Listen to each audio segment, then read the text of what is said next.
Hello, and welcome to the Paper Dungeon. It's been a while. It's been a while. Wow. We're here to play Dungeons of the Dragons. There was some debate, but you're getting Dungeons and Dragons tonight. Let's go. Yes, welcome back. I'm Aaron. I'm the DM of this campaign, or at least I'm trying. I am Drew, playing Talith, the resident wizard. Is it Talith? For You're looking like oh Oda my right God. now. Yes. For a second, I thought you said Cather, and it just auto-translated in my brain. What? I'm like, I'm pretty sure that's the wrong character name, Drew. My bad, guys. It's been a while. It's been a long day. It's been a while. Go on. Well, I'm Jar Jar, and I play Medora. And I'm Grant, and I play Leslie. He's a ranger. First fun fact of the day, Gracie's having some PC issues. And so, unfortunately, Gracie will not be here today. And DJ is eloping, probably, as he does. Fun fact number 2. A group of owls is called a parliament. You know, somewhere in my head, I knew that. Yeah. For some reason, I thought that you were going to say a who, as in the band, but I would have been incorrect. No, and then I saw on the same website that has fun facts on it, I saw that the sun is about 400 times larger than the moon, and I said, there's no way. The sun has to be way more times larger than the moon than that, right? And I looked it up, and it was right. So there's your third fun fact, I guess. You know, it's been a very long time since Grant has had the opportunity to do fun facts, so it's good that we got 2 today. I want to say a couple of quick things before we start. First of all, sometimes, I know it's hard to tell, but sometimes we are a mature stream. And so if you are not mature enough to deal with mature topics and themes, you can skedaddle. We'll miss you, but you should skedaddle. You should get out of here. Other thing, thank you to our Kickstarter backers. We could not be here without you, as little here as we are, but we are doing our best, and we are working very hard to get your rewards out to you. So keep an eye out. We'll try to keep you informed. And, you know, we're just trying to do our best out here, and we thank you for your patience. I don't think that there's anything else that I need to say. I got something. Oh, Grant's got something. Ladies, gentlemen, everyone else, tonight is jazz. Tonight, I would like to bring to you jazz from the Paper Dungeon. Gracie is not here. It's going to be lots of fun and lots of chaos. And this is all improv solos. But it's like 3 improv solos at the same time. That reminds me. Thanks, Grant. Yes, if you couldn't tell from Grant's little thing. First day back. It's been a long week, and it's Monday. We may end this stream a little early. Just because, hey, you know, we're down some people. We're trying to get back in the swing of things. Aaron thought he would have an extra 2 hours today that he didn't have. Stuff like that. Anyone else have anything to say before we stop doing the intro? I would just like to say that, you know, it's been an honor and a privilege to play D&D with you guys for these past year or so. Not even a year for this campaign. It's been like 6 months, maybe 7. Although not really consecutively, because it's more like 4 months with how often we've had to take Mondays off. In terms of days, we've had like less than a week. We've had like 5 days. Although we are up to 30-something episodes, so that's abnormal. We've really managed to carry this bit out for a while. Yeah, this is by far our longest intro. It's gotta be. This is a talk show at this point. I'm so sorry, everybody who showed up to listen to us play Dungeons and Dragons. Let's get into it, Drew. Let's roll that clip.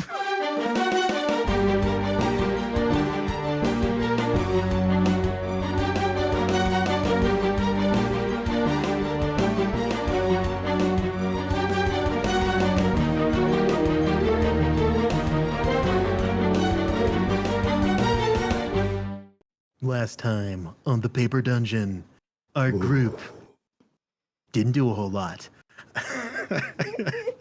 Well, some things definitely happened.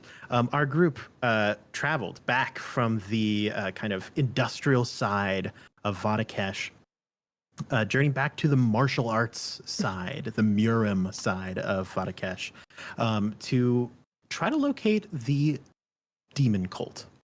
It sounds scary, but they're just people out there.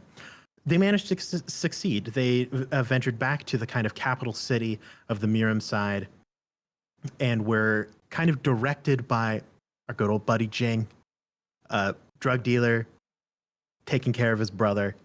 Good What guy. a guy. After managing to scare the living daylights out of him, he kind of went and was like, all right, guys, I'll go find the demon cult. And then the demon cult found you and was like, hey, let's just, you journeyed down into the pit of death where you saw what was left of a man. The man that the two of you, Addie and Talith, his name is Talith, not Catherick, gotta remember that. The two of you remember kind of eating his way out of the pit of corpses when you first became members of the Blood Cult and ate the bug, all those episodes ago. He's still there, now just eating things and not dying. That's his entire existence. You are found by one of the cultists of the demonic cult. They teleport you using methods that you are unsure of. It feels like kind of a magic circle, but didn't really feel like a magic circle. There was circles involved. Teleporting you to the demonic cult, you met both Yeon Siok and Seo Yeon, the patriarch and the keeper of the demonic flame, in that order. They imparted to you, first of all, thanks for getting rid of one of their problems, and also very nonchalantly offered you a deal that is super not at all actually occurring. But this is what they want you to do. They want you to deal with Seung Min, the leader of the Fanatics. Yeah, write that down. I literally, I got to. I'm like, okay, what are we doing again? All right. Yes, Seung Min, the leader of the Fanatics, who is also the person behind the divinity that was being spread as a drug and distributed to the dark faction. He currently is housed in the Mountains of Madness, which are just outside of the demonic cult, very conveniently. The patriarch also offered to bestow upon you some minor gifts as thanks, welcome gifts, really. And as you are leaving the temple, the conjoined palace and temple of the demonic flame, you are stopped by one of the cultists there.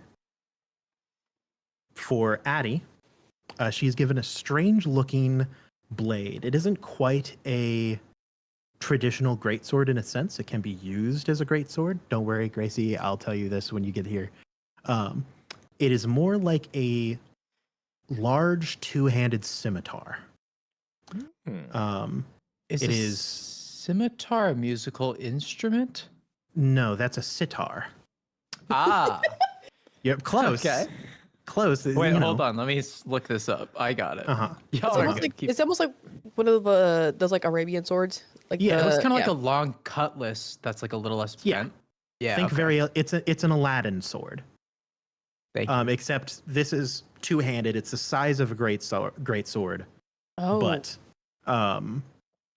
But it's shaped different. like a scimitar.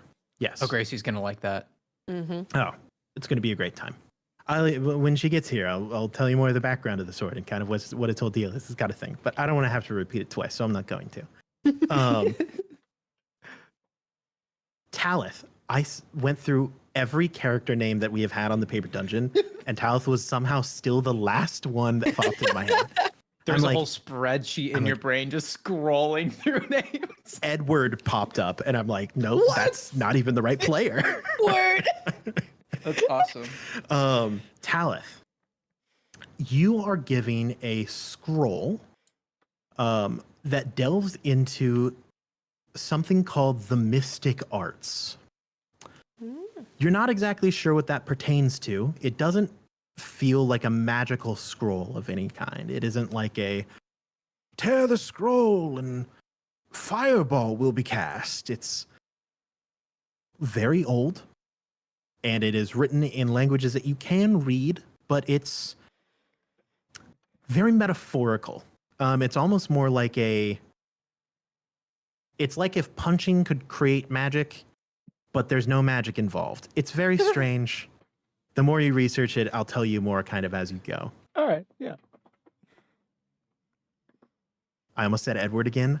I need help. What's going on? Aaron needs a nap, apparently.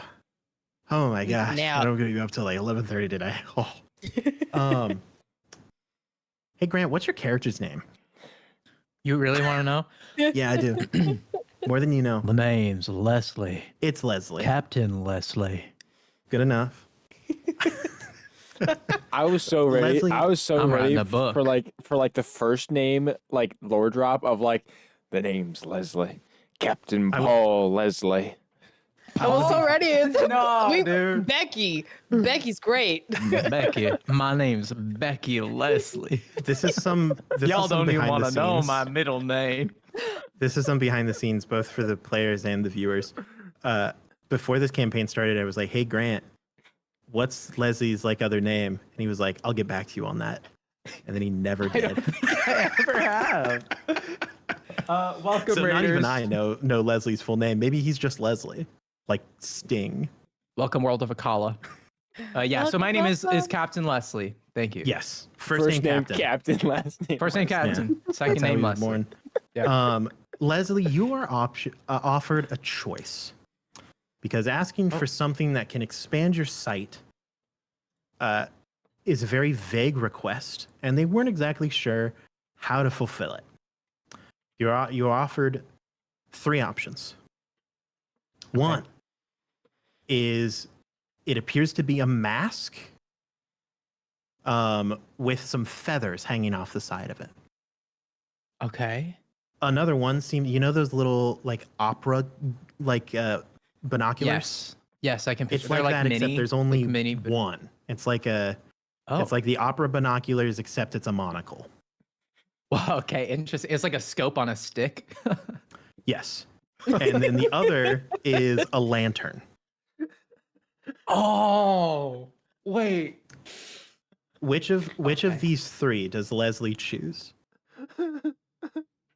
Leslie Is really Leslie likes... allowed to phone a friend right now? No, Ooh, yeah, that's Leslie's true taken because- into a room alone, Oh, but you and know, like the yeah, Avatar, like- he's given these 3 things on a table. so He has I to cannot. choose one of them. You're saying I cannot consult the pillar of darkness in the corner? No, not at all. No, The one pillar. that would be way not cool enough. Okay. Yeah. Okay. So we got a mask with feathers. We got Mhm. an opera Scope on a stick. an opera monocular, Opera monocular, And- that's great. and a Lantern. lantern. All right. Here's the situation. I'll just share what's happening in my head. Please. What's happening in my head is, man, a lantern would look cool.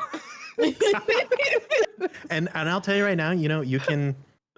This is a lantern. You can hold it. It's small enough that you could like clip it to your belt if you really wanted to. You Yeah. can set it down. You can hang it from something. It's a great decorated piece. It is. It's a great decoration. So here's for utility. Like I think this is what Leslie would probably think. First of all, the monocular makes a lot of sense for seeing far away, which is helpful. Mhm. The mask, I don't think he would even know what to expect that to do. The lantern could be very helpful, I suppose, in dark situations, in situations where we're unsure of what is around us. Maybe it helps see through invisibility. So I think for Leslie's sake, he probably wouldn't be able to ask any questions, would he? It It's like a depends on the genie questions that situation. you ask, whether or not they're fun. Oh, that's so fair. So hit me with some So- questions. What do you think? So we got a mask with feathers. We got a lantern, and we got this scope on a stick. I see. Now, can I ask, if I were to wear this mask, would it just like always be active, or is this kind of like one of those one-time use kind of situations. Any who wear the mask can see through its eyes. Oh, okay. And the lantern light, does it need like special oil, or can I just burn it like normal? Its oil will need refilled. That's an extra expense, I guess. We don't. Sure. Yeah. Well. Okay. I wouldn't be able to have two, would I? No. Fair enough. Guys, I'm so sorry to everybody in What the do world. you wish for when you say you require sight? What do you intend? There are times when I feel deep inside as if it is coming from within me, a certainty that something is there. I can't tell if it's close or far away. I can't tell if it knows I'm there or not, or if it's even there at all. And I guess I'd just like to have a better sense of what's really going on. And if it's possible to see with my own eyes, I mean, the ability to see it, whatever that might be. I shall tell you. Light from the lantern reveals all. However, if you wish to see with your own eyes, the monocular, as you so called it, would assist. All right, in that case, I don't know if it's even a good idea to let others see what I've seen. So I think it's probably the safest if I were to take the monocular. Very well. And so it is yours. He waves his hand, and the other two. One might say. No. It's very clearly on a stick, and then there's just a single monocle attached to the stick. So you hold it up to your eye like this, almost like a magnifying glass, but up to the side of the stick. Like a very poor magnifying glass. I know exactly where I could get something like that and how I could make it. I will likely get one. Now, Leslie might just go out and buy a lantern because he think it would look cool, and he realizes that. So hey, he can make up for the aesthetic thing if he wants. So yeah, okay, that's good. That's good for me. So I'm satisfied. The lantern and the mask disappear into mist, leaving you only with the monocle on a stick. He waves you forward and you rejoin the group. Now, if you would like to consult the wizard, you may. Consult the wizard. That's true. Drew's a wizard. Oh, you're talking to me, talking to Talith about this thing. Drew's a wizard. Hey, Talith. Yeah. Look what I got. Whoop. You got a monocle on a stick? Yeah, yes. More like a monocular. Like you can see far through it. I think it's gonna help me see real far, real good. I did kind of pick the least like aesthetic option. There's this cool lantern and there is a cool mask, which would both look cool. This looks less cool, but it should do me well. I should be able to see real good with it. Less cool for Leslie. DM, do I get even the vaguest hints of magic with this thing? Oh, yes, this is absolutely a magical item. You can see arcane runes inscribed on the exterior, written down. Upon closer examination, even the stick that it's on is like potentially solid gold. Oh. I don't know if wait, it's is it gold fancy illegal? or Do you if it's got mind magic. if I look at it for a moment? Only don't gold that is in the shape of a coin from Nico Muris. Okay, I double check to make sure because Mandora got scared by saying Just gold is fine. Sure. As we continue making our way wherever we are making our way, I'll ritually cast Identify. Absolutely. You are leaving the palace, kind of walking in the general direction of where you know the Mountains of Madness to be. After ritual casting, you and you go deep into your mind palace. This is a gem of sight. This gem has 6 charges. Ooh. Yo. Upon spending the 6th charge, I'm writing down. Upon spending the 6th charge, the item ceases to be magical. Oh. But it is sellable for a fairly large sum of cash. I'll tell you that now. It is a full diamond and gold rod. When you spend a charge, for the next 10 minutes, you can look through the gem and gain the effect of True Sight out to 120 feet. Wow. Whoa. For those of you who don't know what True Sight does, when you have True Sight, your vision is enhanced within a specified range. Within that range, your vision pierces through the following: darkness, invisibility, visual illusions, transformations, and the ethereal plane. Wow. That is so cool. Talith, do you relay that information or do you want to keep that to yourself? What if you're just like, yeah, it's cool. No.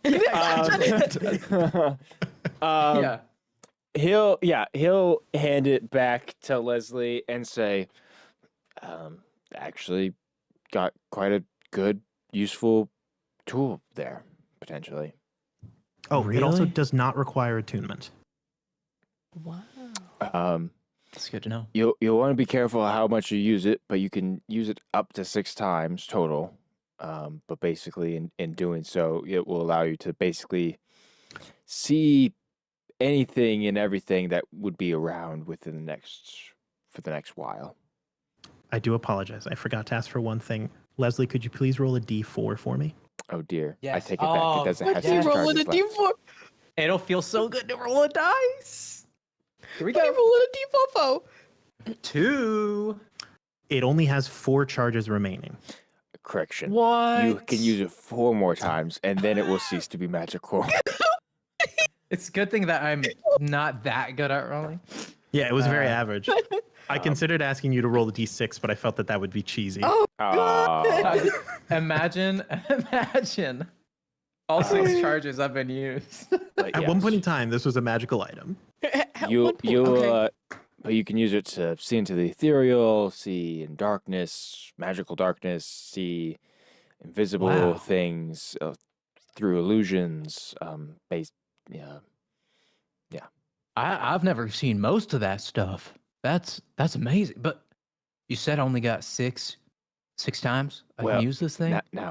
Actually only 4 times. I apologize. When I was identified the fact that at one point it had 6 uses total, but 2 of them have already been used. All right. You know, I believe in buying secondhand. I think that's a good thing to do. So I guess I'll use a used magic item, I suppose. But I gotta be selective, I guess. All right. Well, thanks for giving this a look. I'll keep it safe. I'll use it when I feel like I need it, I guess. Now, as you are all leaving the palace, I'm also going to say, fun little lore drop. On Nico Muris, items are enchanted much more strongly than they are in the Outer Realms. Reason for that is because they have the enchantment stone / material that is needed for permanent enchanting. Aldronite? Aldronite. Oh, you're great, Grant. Thanks. They have Edward Aldronite. kind of sort of owned. That was his whole deal. Yeah. You know, not to Aldronite flex is or anything. only found on Nico Muris. It is the best enchanting material, and it can only be found there. So the farther you get away from Nico Muris, the harder it is to find permanently enchanted items. But you will find more items that have expendable charges that will either break or cease to exist, and often they will have stronger effects, but at a greater cost. Oh, cool. So that's some Cool. just fun Outer Realms lore. Every time Leslie uses it, little does he know he loses 20 years off of his life. Well, no, it's just True Sight is a very strong capability. But you can only do it 4 times. If this were made in Nicomuris, if they were to make the same item, it would be a Gem of Seeing, and it's rechargeable. Oh. So you can only use it 3 times, but it recharges every day. And it is not as powerful because it would not It's be still like True true Sight. sight level. Oh. It is True Sight, but Okay. less charges for, but a rechargeable. I You understand. just hold it. It's solar powered. It's like a lithium battery. Exactly. Sorry, I gotta charge my recharge. stick real quick. Yeah. Um, Yeah, exactly. Back to the game. You are leaving the palace, heading down towards the kind of core of the demonic sect. For the most part, the demonic cult is just a large city with multiple offshoots of smaller kind of suburbs almost. You can tell some of them from a distance. None of you have been here. The demonic cult is a very kind of secretive place. You are surprised as you're kind of entering into the main city that you do see foreigners. All of them are scarred, and you can tell that they're just very used to combat. You think that if there are people who are seeking out the demonic cult from outside of Vadakesh, they're probably warriors who are seeking a challenge or looking to train themselves and are kind of like a secret club of people that seek out the demonic sect. If you are venturing to the Mountains of Madness, there are several kind of districts that you will venture through. There is the kind of training grounds area where a lot of their soldiers and warriors are fighting against each other, training themselves up. There is the shopping district, everyone's favorite, where you can find anything that you would normally find in a shopping district. There is the entertainment district, which has a lot more brothels than you'd expect, but maybe not as many as you'd think. As well as other things. There's stalls, there's entertainment. So it's almost like a mini carnival set up. And then as you get to the outskirts, the locale gets more spread out, a little thinner, both in density and the people themselves. The farther you get away from the core of the demonic cult, the kind of more grisly the people become. The more kind of like rabid dog-like. They stare at you from out of the from the sides of walls and around corners, kind of with a like a scared hunger. Like they might stab you, but they aren't quite sure whether or not you're a threat yet. Yes, Grant. Can I ask, does it give more of a like we are desperate and struggling, therefore we are willing to do anything to like get what we need, or is it like we have been corrupted by the evil presence of the demonic cult? Oh, that's a fantastic question. And we're like hungry for blood and like Can crazed. you roll? Oh man, this is such an interesting check. Can you roll 2 checks for me? One of them, Yes. I need to be a medicine check. The other one, I need to be either a history or an insight check. All right, I can do that. Medicine is 11. Okay.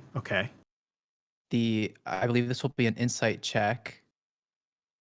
Yes, that is better. The insight check is a 9. 11 and a 9. Never forget. Hey, hey, Medora. Hey, Medora. Yeah. See how everyone's kind of like looking at us? Mhm. Well, do you think there's some like bad stuff going on, or are they just like desperate? I'm asking for help. What do you Gotcha. think? On like Which one of them would you like the help action with? I think the insight, Okay. if you will allow. Yeah, That Medora absolutely. can help. Sweet. Oh, much better. 19 for With a insight. 19. Medora, you kind of look around. You pick up on what he's picking up on. Between the two of you, you kind of reason it's a little bit of potentially both. There are some things that you know just from your conversation with the patriarch, your conversations just about the demonic cult, some of the things that Talith and Addie have kind of mentioned about them, is they are fully a might makes right society. So the stronger you are, the higher up on the echelon, the tier list of people you become. And that means that two things. One, the weak die out pretty fast, leaving only people who by average standards would be considered strong. So even the people on the outskirts are not like, oh, I'm just some old man, completely harmless. They would very easily hold their own against like 2 to 5 normal people. However, in comparison with those who are considered strong by the demonic cult, they are weak. And that means that they have had to live a life constantly vying for, okay, keeping an eye out, who's going to attack me next? Who's going to try to steal what I have? Who's going to try to hurt me, kill me, take something from me, so on and so forth. So when they see new people that they haven't seen before, that's concerning. Or you're prey. It's one of the two. Oh, okay. There's very little between those two in their minds. Drew. To tag on to all of this lovely thought and insight, are there any that are like drunk or passed out? Make investigation check, because I assume you're actively looking for it. Yeah. While he rolls, can I ask, how would Medora? You don't have to recount everything, but how would Medora maybe put that, as far as tone? Ooh. That's such a good question. Like, would Medora tell me that it is deeply spiritual, or would Medora kind of recount it in more of like a class system? I feel like Medora would probably do it more towards a class system, because she'd probably relate it to, in a way, her personal experience, where she's like not as intense as what she's seen so far with the demonic cult, but there's at least a reoccurring situation of the fight of the fittest, of they're basically almost like a wounded puppy that was in the dog fighting cage, where they were not strong enough, but they're still going to try to put up a fight to make sure that they stand their ground. Mm-hmm. Okay, that's what Medora would say. I can't do it right now because I can't. That's the speech, because my brain can't put it together. Perfect. Drew, go ahead. That would be a 26 DM. 26. Specifically, while you are strolling through the entertainment district, easily. Okay. You're able to look into any number of the bars or brothels or just in the alleyway that happens to be nearby. People are having a blast all the time. You can hear bar fights are going down. People are throwing hands. You find at least 2 unconscious people from combat. Nice.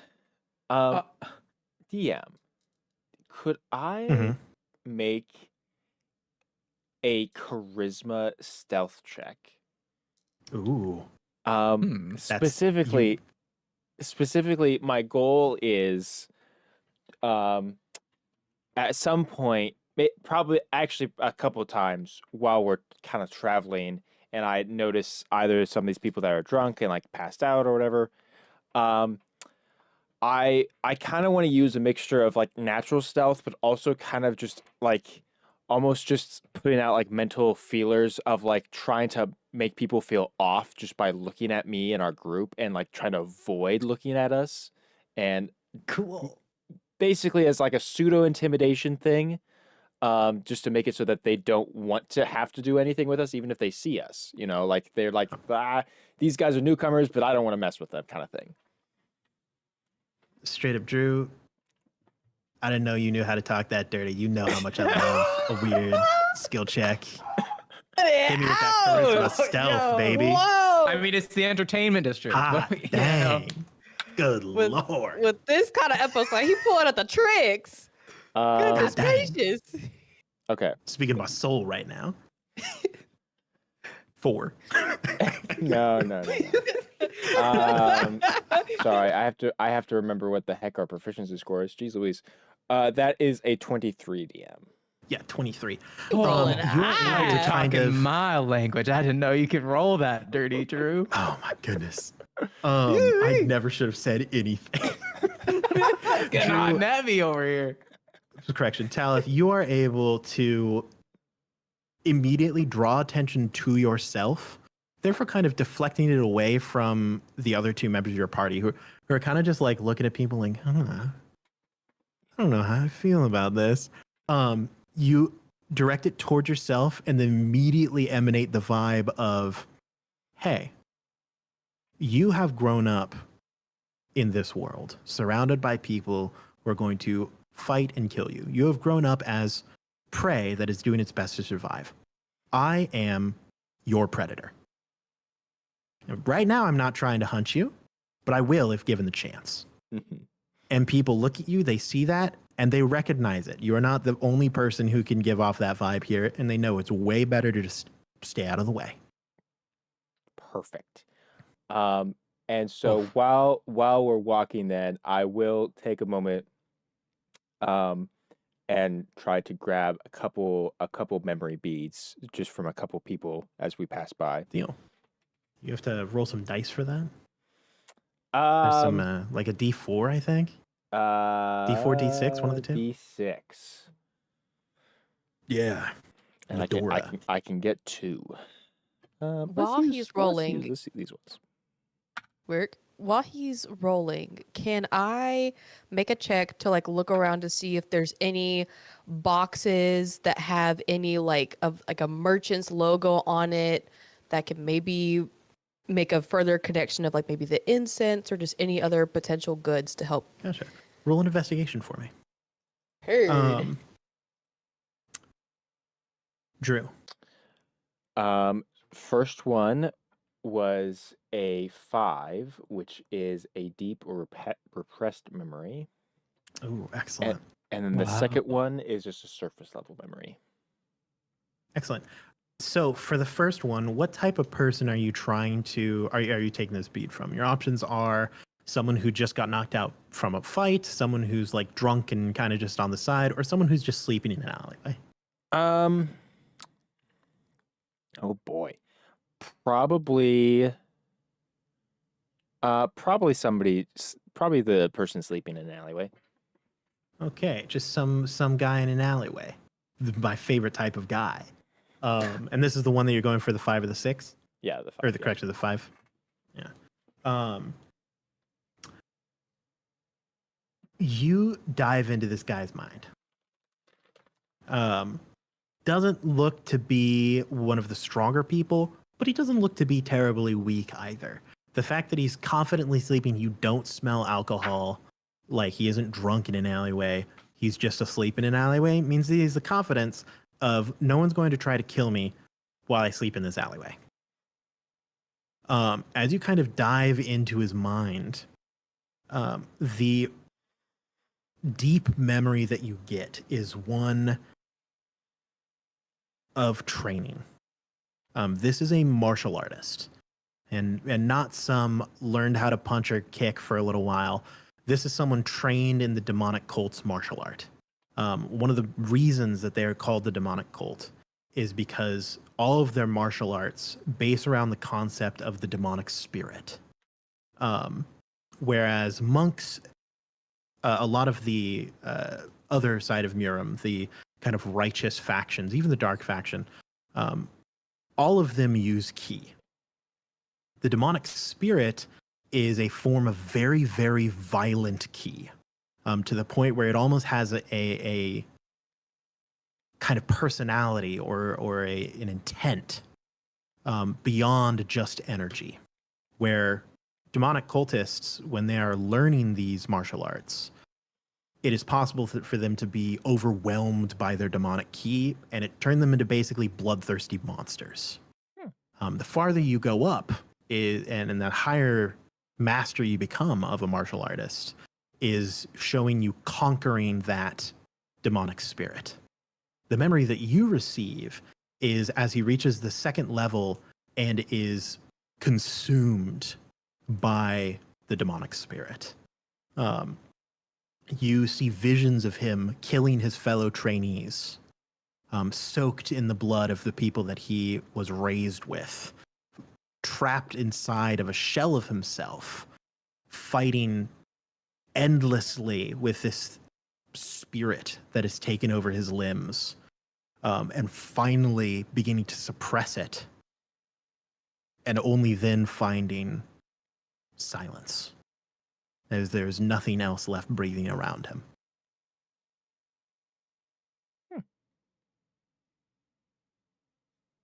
The other memory, you get a fun drinking song.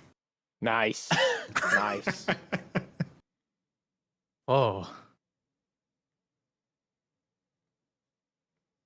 Now, Medora, what did you roll? I got 11. 11. No one is selling drugs on the street. Ah, shoot. You Maybe don't next see time. any. There is a dumpling seller that is the same brand. You've seen them. Apparently, they are everywhere. They're like the McDonald's of Adakesh, because Nice. you can't go anywhere and not see this dumpling brand. Something Wow. you didn't know. Now, my question for you is there anywhere within the demonic cult that you would like to spend some time, or would you like to head straight to the mountains? Or at least to like kind of the area surrounding them? Is this for all of us? Yeah. Mm, You know, I am a little bit interested in wondering if there's a way to help anybody here, like especially if these people are just endlessly suffering.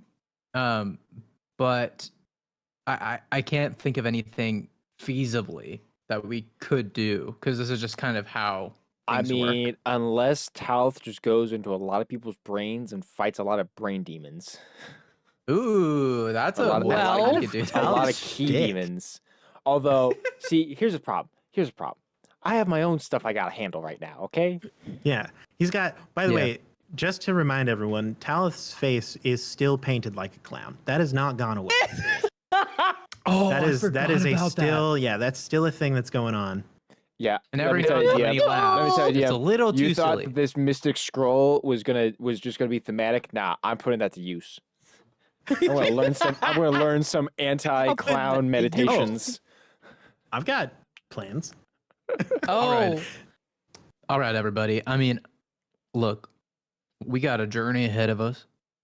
And as much as I'd like to help these folks, I don't know if there's much we could do. I think, though, there might be some items here that we can't really get other places. It is, I mean, it's kind of like a demonic settlement of sorts. That And is so true. I'm wondering if there's anything we could find to aid us on this journey into the Mountains of Madness.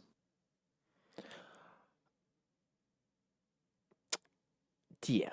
Grant's like, shopping, episode, shopping. I don't have to do it the whole episode. Himmy. Talith is actually curious. I know Medora recovered a couple shards of those tablets. I did.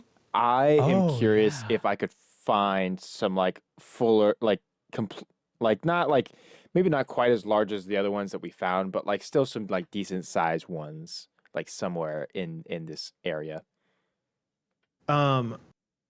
You're able to ask around and kind of get a layout of the demonic sect.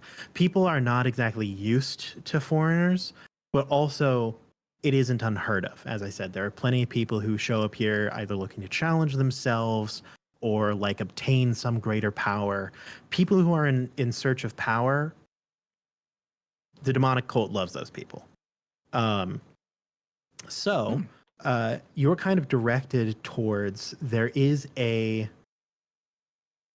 kind of a section of the city that is devoted to mystic practitioners, which are basically the martial arts version of spellcasters.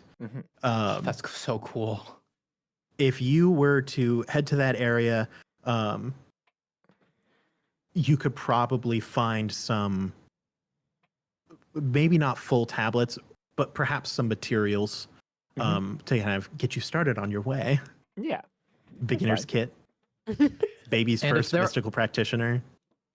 Baby's And if first there tablet. are things that y'all want to get, I mean, honestly, I just think maybe before heading into the mountains, maybe we could at least get anything that might heal us or help us from getting hurt. Because, I mean, we don't have, who Split with the us. party. Split And so the party. maybe we could find some potions or something, right? I don't want us to get caught with our pants down, you know what I mean?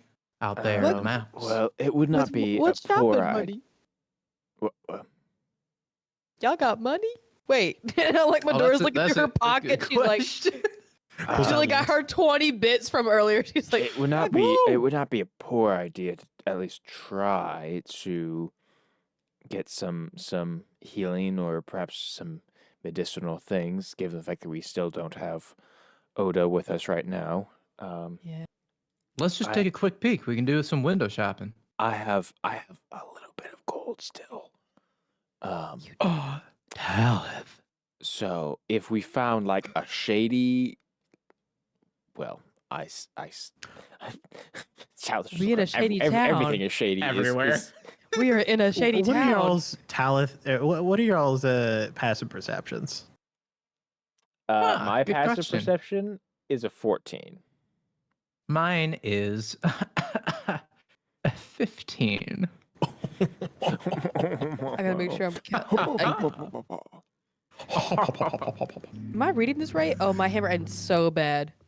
Preach. 10 plus- wisdom plus proficiency if you're proficient in perception.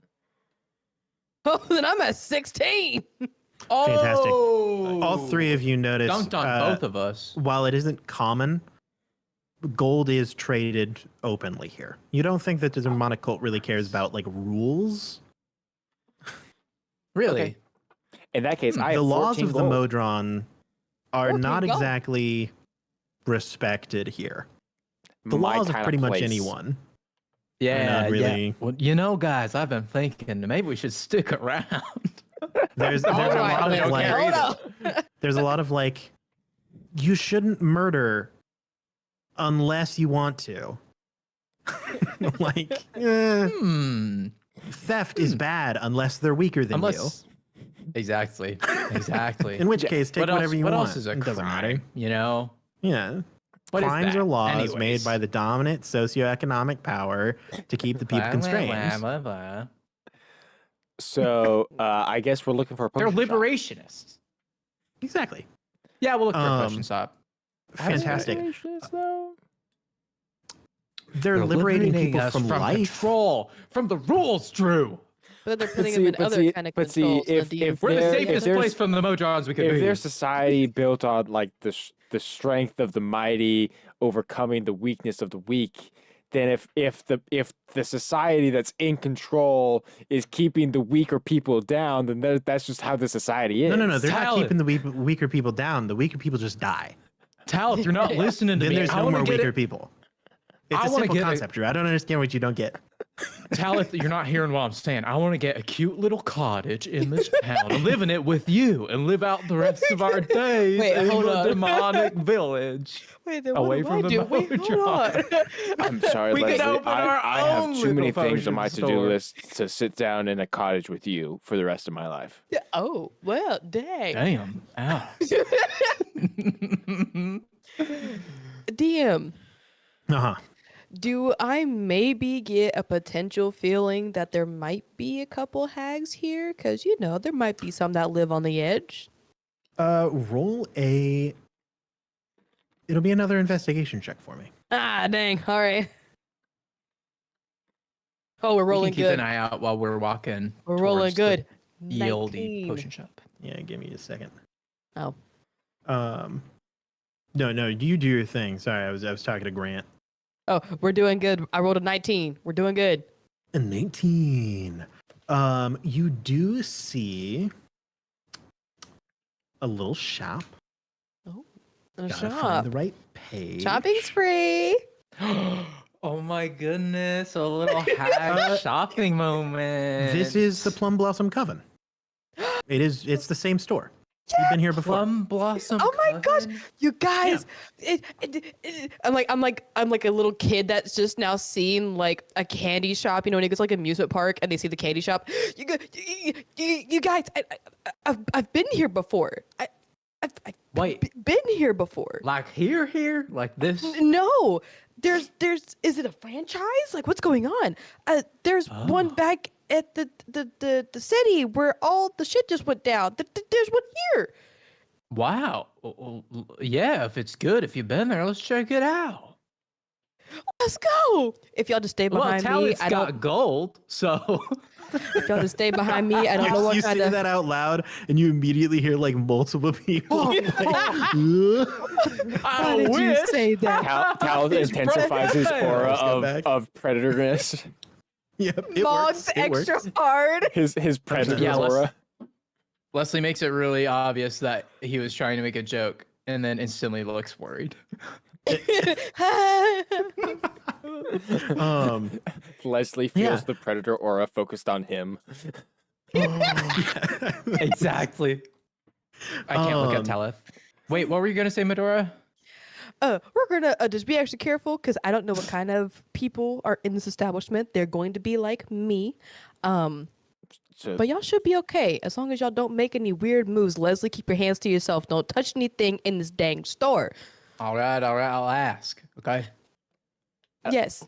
Jar Jar, Yeah. What's up? do we know that you're a part hag?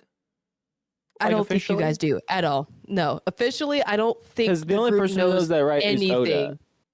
Yeah, Odin Yeah, knows. only person that knows because he has the really special, I think, bookmark. Yeah, Although he's that got, being- he's got one That of being the. said, I do one of the know things. that you are from the place. Drumure. That's Drumure. Tremure, yeah, that's which- what I was thinking Which as well. is the place of hags. So it would Yeah. not. I would not. Doesn't mean I pass you. could be one. You never Yeah, know. but there's also you just know, people it could who just live be- there. Oh yeah, Could no, just be there are. nostalgic, Yeah, there are. you know, Yeah, I'm just saying just it a would vibe, surprise an Talon. energy.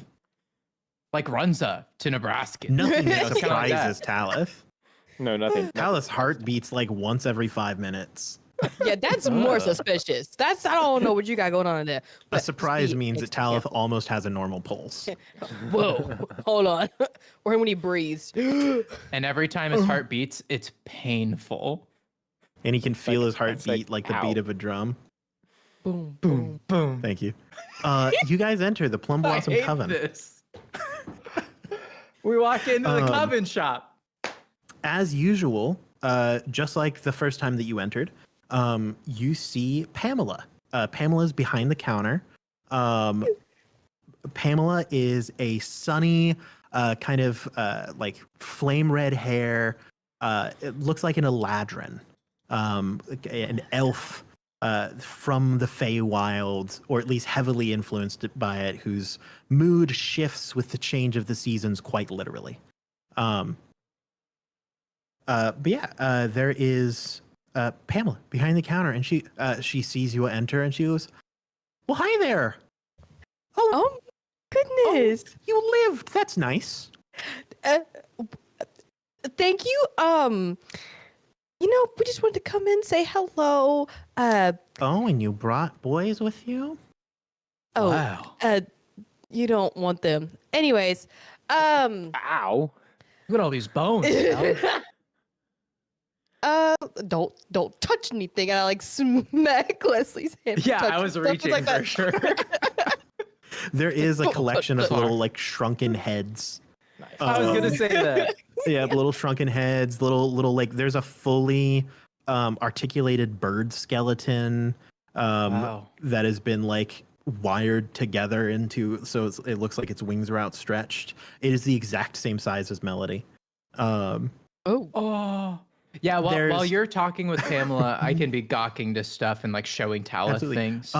Leslie, you do notice anytime that you get close enough to something that looks relatively breakable, a form shifts in the shadows, and you are, at least with a 15 passive perception, you're able to notice there is a hulking figure, whose head almost hits the ceiling. That's Ethel. All that you can see is a pair of intense eyes that peer out from this cloth, that examined your group as you entered and focused on you as a target of, this is the person most likely to break something or steal something. Fair enough. So I'm just going to keep an eye on you, and if he tries to run, I'll break every bone in his body. Nice. Leslie notices and puts his hands in his pockets and continues looking. Yes, her eyes don't leave you. At some point, Leslie and Talos find like this tiny little urn that is like has beautiful like scrollings of like the mountains and like these rolling clouds. Talos just says, "I think you should pick it up." You see that? You see that person over there? Like, I'm sure it's fine. What's the worst that could happen? My God. Pamela will lean around you, Medora, and kind of say to the two of you, if you want to take a look at it, it contains your father's ashes. Wait. Assuming your father is dead. Whose father? Whoever picks it up. Oh, that'd be lovely. It's an urn of revival convenience. In case you get to a strong enough level of magical capability that you're able to revive someone with part of their body, but it only revives your father. Assuming but you still have to have the spell. It's part of the trick of it. Part of the pack, yeah. I wish it was my father's does it ashes. like change? Really easy. Like based off of the most recent person to pick it up? Oh, whoever's holding it, that's whose ashes of their father is in it. But so then you have to be able to revive the person yourself. Like you can't have like a friend cast a spell while you hold the urn. Yes. Do you have to know who your dad is? Because that's part of the convenience. And I'm so sorry to hear that.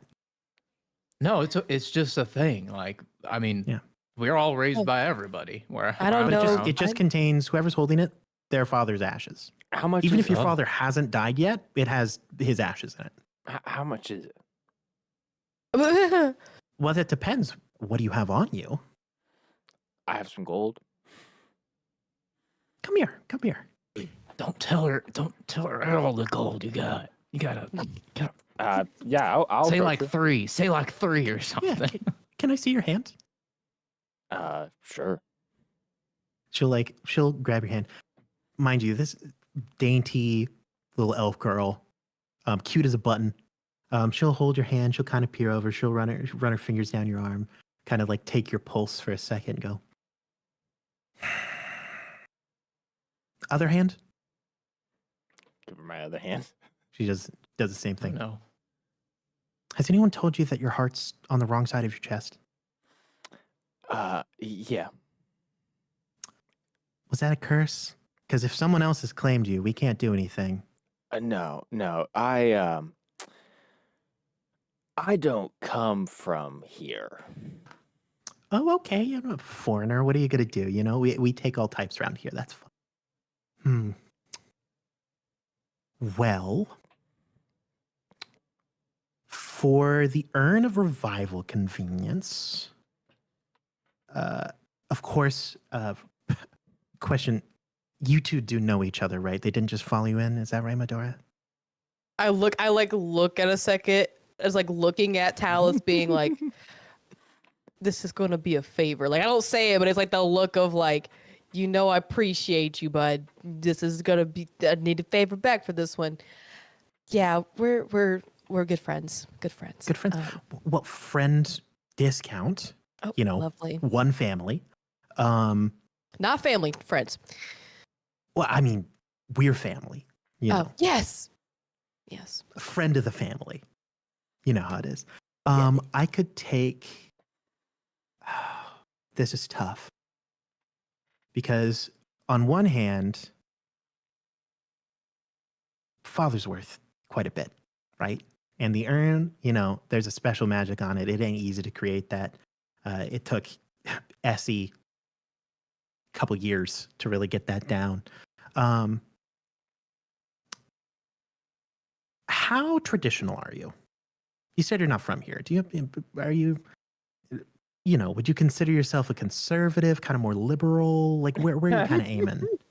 Not politically, just like as a person. I mean, I would probably consider myself more of a centralist type. Okay, so not, but like not quite traditional, but still willing to kind of go along with it. In that case, I could take 2 hours of your time, or 5 years from your firstborn child. Talith, you have children? The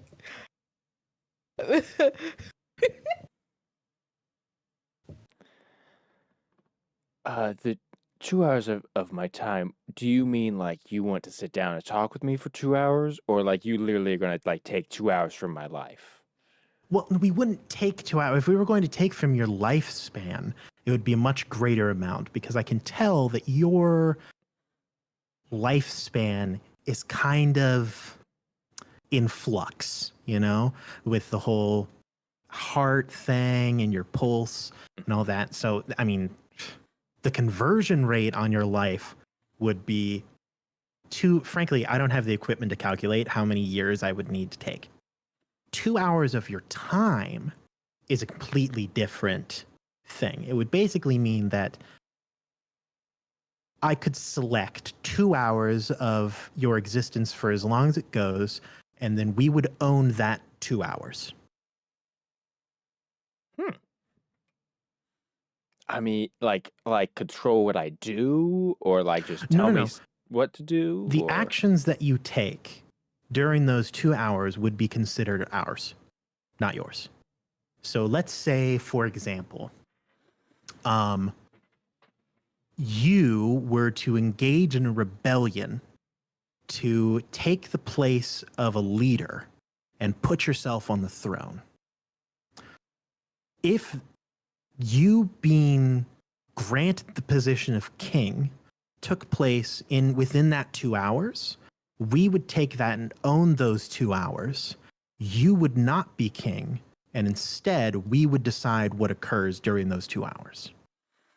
That would happen post those events actually happening. Wait, and kind of rewrite those 2 hours, and we could determine differently what occurred during them. So you can just pick any 2 hours in any moment? Pretty much. Will be reasonable, of course. It would have to align with our desires. We have no desire to be king. It isn't like any of us would do terribly well as king. And also, anything that happens after those 2 hours, like let's say, oh shoot, you look at it and one of us is king now. You could just go and depose us again. So this was an example that would be obviously something that we wouldn't do. Yeah, and we don't know anybody who would take over other government situations or anything like that. Yeah. Now, I'm tempted. Are those the only 2 offers on the table? The reason I ask is the 2 hours actually is quite intriguing to me. But I am curious if there is perhaps a specific favor that you might desire. Well, I can tell you this. We have some privileges. As I'm just going to put it out there, we're hags. We're officially licensed, if you're concerned. I picked up on that. It's okay. I've been to Jameer. Yep. Yep. Been around the block. We get it. We have some privileges. And that means that we can see more things than most people. I'm not that good at the whole palm reading thing. That's more Essie's deal. Essie is an absolute genius when it comes to palm reading. Ethel, she's got a good hand at it, but she doesn't like to touch people. So doesn't really get a whole lot of opportunity. I'm still working on it, but I'm pretty new to the game. So while I can't exactly see into people's futures or really divine that, I can view cruxes of fate that are likely to occur in people's lifespans. So kind of how important you are to the turning of the worlds. And for you, I can tell that there are several opportunities that may be valuable to us in your future. The big points where an action that you take may change a lot of things that would be beneficial for us to have 2 hours of that time. If you would like, I can also put in a clause that would say that at no point in time would we do anything that would explicitly harm you. Like we would not take 2 hours of your time and instead have you jump off a cliff. Yeah. It's a pretty good deal. It is actually a better deal than I would than some other hags have offered me before. Well, friend of the Talk to family. other hags. Yeah. Now, if Talith were to use the urn and, his father comes back and then you decide that you want those 2 hours, is it your father who then was the one that would got still be come his back? father. It would still be Okay. his father. Yes. Then you're in the clear there, because then you wouldn't even Because get we what wouldn't they're actually selling. be present in those 2 hours. We would basically go and rewrite 2 hours worth of time. All right. Cool. Yeah. That sounds So like he'd an still be all holding right the deal. urn, therefore his father. Hmm. Optionally, as another option, if you would like, we could take double the time from a blood relative. Take 4 hours from a blood relative. From a blood relative, yes. I noticed that you at least have one remaining relative, and they also Oh. have some cruxes of fate that would be valuable to us, yes. See, I'm curious, depending on how much you know of what I am planning, I don't mind the 2 hours as long as you don't interfere too heavily with my end goals. Well, let's be clear here. Let's put it in perspective. Are your end goals at all bad for us or hags as a whole? With that question, I also kind of look towards Leslie. I'm not trying to sell myself out. I'm just I kind of feel myself trying to look because now I'm curious. If anything, I feel like they could potentially be beneficial to hags. Fantastic. Then we have no reason to interfere. Now, what the purpose of this deal is just like a monetary exchange, our goal is to obtain value greater than whatever it is we are selling. And also, we aren't trying to... Hags get a bad rap, all right? Because let me tell you, Nikomira's hags with Feywild bred hags, different breed. We are not the same thing. They don't have... They hold up a little laminated card. They're not certified. All right, this is a company that we have that just happens to be a physically and mentally harrowing experience that takes several years to get indoctrinated and kind of join the group. Nikomira's hags, Feywild hags, they're the type of hags that will steal your kids and replace them with a Fey creature that will then grow and subsume the role of your child and then eventually escape into the night after stealing your skin. We're a Sounds completely fun. different business, right? We don't want to scare away our customers. If you're a good customer, if you're working with us, that means you're willing to make these deals in the future. Now, 2 hours of your time, we're going to use that to increase our value. So at some point in time, let's use an example. All right. At some point in time, someone starts a rebellion, overthrows a kingdom, takes the role of king. We aren't going to interfere with that. However, when they're litigating laws for their new kingdom, we may take 2 hours of that time to change it so that our businesses are freely able to trade within their kingdom. Therefore, we gain purchase on their land. In fact, we may even change it so that we are given a specific spot in the kingdom for trade with reduced taxes. Because let me tell you, although we're hags, we still can't escape the IRS. Fair enough. You drive a good bargain. I'll give you that. That's Now, why I should came warn you, back. If you do intend to harm the hags, although we cannot take 2 hours to harm you because of the previous stated clause, we can use 2 hours to make your life terrible. So as long as you don't end up an enemy of the hags, this is a fantastic deal. Well, all the hags that I've met, well, most of the hags that I've met, I've greatly enjoyed. So my goal would never to be to harm hags. Fantastic. It's a good deal. Friend discount. Friend of the family. All right, I'll take you up on it. All right. Wonderful. One urn of resurrection convenience, of revival convenience, excuse me. Sometimes the tags get all switched around. She'll hold out her hand for you to shake. I love how this random item that I just made up on the fly turned out to be something that Talith actually deeply would want. Yeah. Let's go. Enough to trade 2 hours. Let's go. The best part is, it may not be until like a side episode before campaign 3 where these 2 hours come into play, but they will come into play at some point. It's gonna be You will great. learn. Honestly, here's the funny thing to me, at least,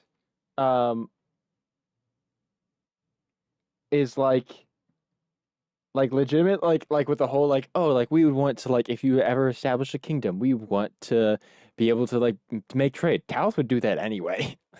Don't even need the 2 hours for that. But would you give them tax-free residence? You know, that's fair. You know, They're gonna that's play their fair. cards. Yeah, I'll shake her hand. Leslie. You Oh, yeah, shake go her on. hand and you can feel not on the palm of your hand, but on the bones that form the palm of your hand, something is etched. Ooh. Nice. Ooh. Happy dealing with you. By the way, if you have any other questions about anything in the shop, or if you're looking for any favors done or any specific effects that would be difficult to come across other than hag magic, feel free to ask. We have a pretty wide range of skills here. I'm a fantastic jeweler. Essie in the back is a diviner, a reader of fortunes, an enchantress. Now, Ethel is a sweetheart and the muscle of the shop, but you'd be surprised. She's an incredible luthier. Really? Yeah, so if you have any Wow. instruments that need mended or anything like that, or even a little, practicing some fingering or something, she could give lessons. Talith. Well, I don't We have loot lessons. I don't know if I quite need that, though. I am going to give you this. The value of this is going to be more present within the future, assuming that certain things happen the way I desire. I'm going to hand them a business card. Ooh. Yo, it's for his LLC. It's for the Satrax Trading Company. Oh my gosh, I forgot the trading card. The one that I thought it was completely fake. when Oh I met Talith. no. It's a legitimate My business. gosh. Now, She looks is at- it legitimate on this plane of existence? No. But that's a minor detail. The dots are coming She together. looks at it and as you slide the business card across and you hear her go, Bone. Good choice. Is that raised font? Wow. That's an American Oh Psycho My God. reference. Yeah. Let's see Paul's card. would perhaps maybe, we're planning on doing some dangerous stuff. Ooh. Nothing against the law as far as I know. Are you or looking for anything like soul that. insurance? We I might didn't have to even pass for now. know- I didn't even know that was a thing. Oh, you've got to But- insure your soul. I do think Well- though, my friend Leslie here was asking for if you knew of or if you had any perhaps medicinal items, perhaps healing potions or some herbs. Yeah, like stuff before the soul stuff becomes. Yeah. Well, yeah. I'll tell you what, we can do a thing. bundle deal. Let's just, what you got I'll tell you for what, like I'll when we're start gathering. live I'll start gathering some first? health potions, and I'll feed you the script. I got to do my best. It's part of my job. Yeah. So I get here's it, the deal, yeah. right? You're not new to the Outer Realms at all. As you know, on Nika Mirrors, she's below the counter. You just see like the flames of her hair coming up from below the counter. She's kind of rustling down below, gathering things. She says, on Nika Mirrors, there's the gods of death, but they don't really care about anything outside of Nika Mirrors. So anytime someone dies out here in the Outer Realms, their souls just kind of float around. Now, for most of you, you don't get to see any of that. You're walking through souls every day. And any demon, devil, angel, or what have you can come along, just scoop them right up. Scoop those puppies right up. She sets them up, puts some potions in a little basket, and starts to wrap them up. Now here's the thing. Yes, we get it all the time. But what about the god of death? Isn't he taking care of the souls? The god of death is one guy. Just one guy. And yeah, he's got disciples. He's got several disciples. But they're just one person. So, there are going to be times where there's no disciples of death. There's no gods of death around. What are happening to those souls? I guess they're just floating around. And Free to be pickings. scooped up by somebody. Just scoop them right up. Scoop those puppies Wait. up. That makes so much sense. Absolutely. Wait, what happens after they're scooped up then? Oh, they're turned. It depends on who scoops you up. Sometimes they're turned into infernal currency. Bartered and exchanged by demons and hell creatures. And let me tell you, because you're not from Nika Mirrors, you're not even worth the same amount as a Nika Mirran soul. You're chump change. What? You're lost in the car seat. You're lost in the car seat, Leslie. What does that even mean? Yeah, and It makes me let me tell sad. you, I don't know what it means though. it's a sad thing. Sometimes peanuts. You're just getting thrown down as snack food for extra dimensional beings from outside the realm of reality, outside the plane of thought, floating around in the abyss. They're throwing you into their gullets like popcorn. It's a bad time. I got a question. I have an answer. So, is it possible if, a soul floating around out there was scooped up by a thing that maybe wanted the soul to keep on living? Would that thing maybe make that soul be alive again in the same way it was? Well, it's possible. That's an Or- interesting question that you asked. So that's how revival magic works, right? So think of the spell Revivify, the 3rd level spell. Yeah. When a person dies, their body's on the ground for about a minute or so after that occurs. Their soul is still clinging to their body. It hasn't fully left yet. Revivify just kind of shoves that puppy back in there. Now, the longer you spend dead, the farther away from your body your soul drifts. Okay. And so eventually it gets to be so long that it's almost impossible to return that thing to life. Now, a creature that's strong enough could take your soul and jam it into some form of effigy or automaton or a kind of homunculi body. They could form you a new body from the ground. Reincarnate would work that way, where a new body is formed of natural essence and then the soul is put into it.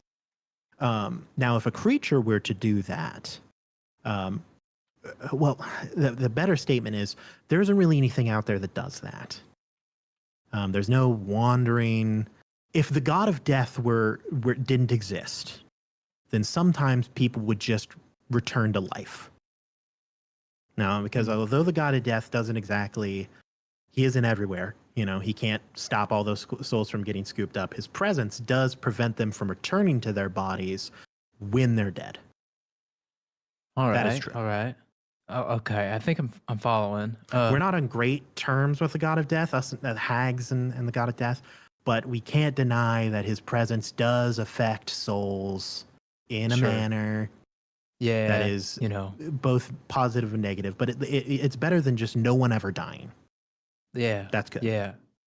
So the soul insurance, is this just so that if I were to die, I know where my soul goes? Think of it like a dog tag or a leash that if someone were to try to scoop you up, you're tagged. Sorry, they know that you already belong somewhere. Oh, so I can just keep chilling in space. Yeah, until they got even kind of reel you people. back towards Dremure, where theoretically your spirit will eventually re-enter the cycle of reincarnation.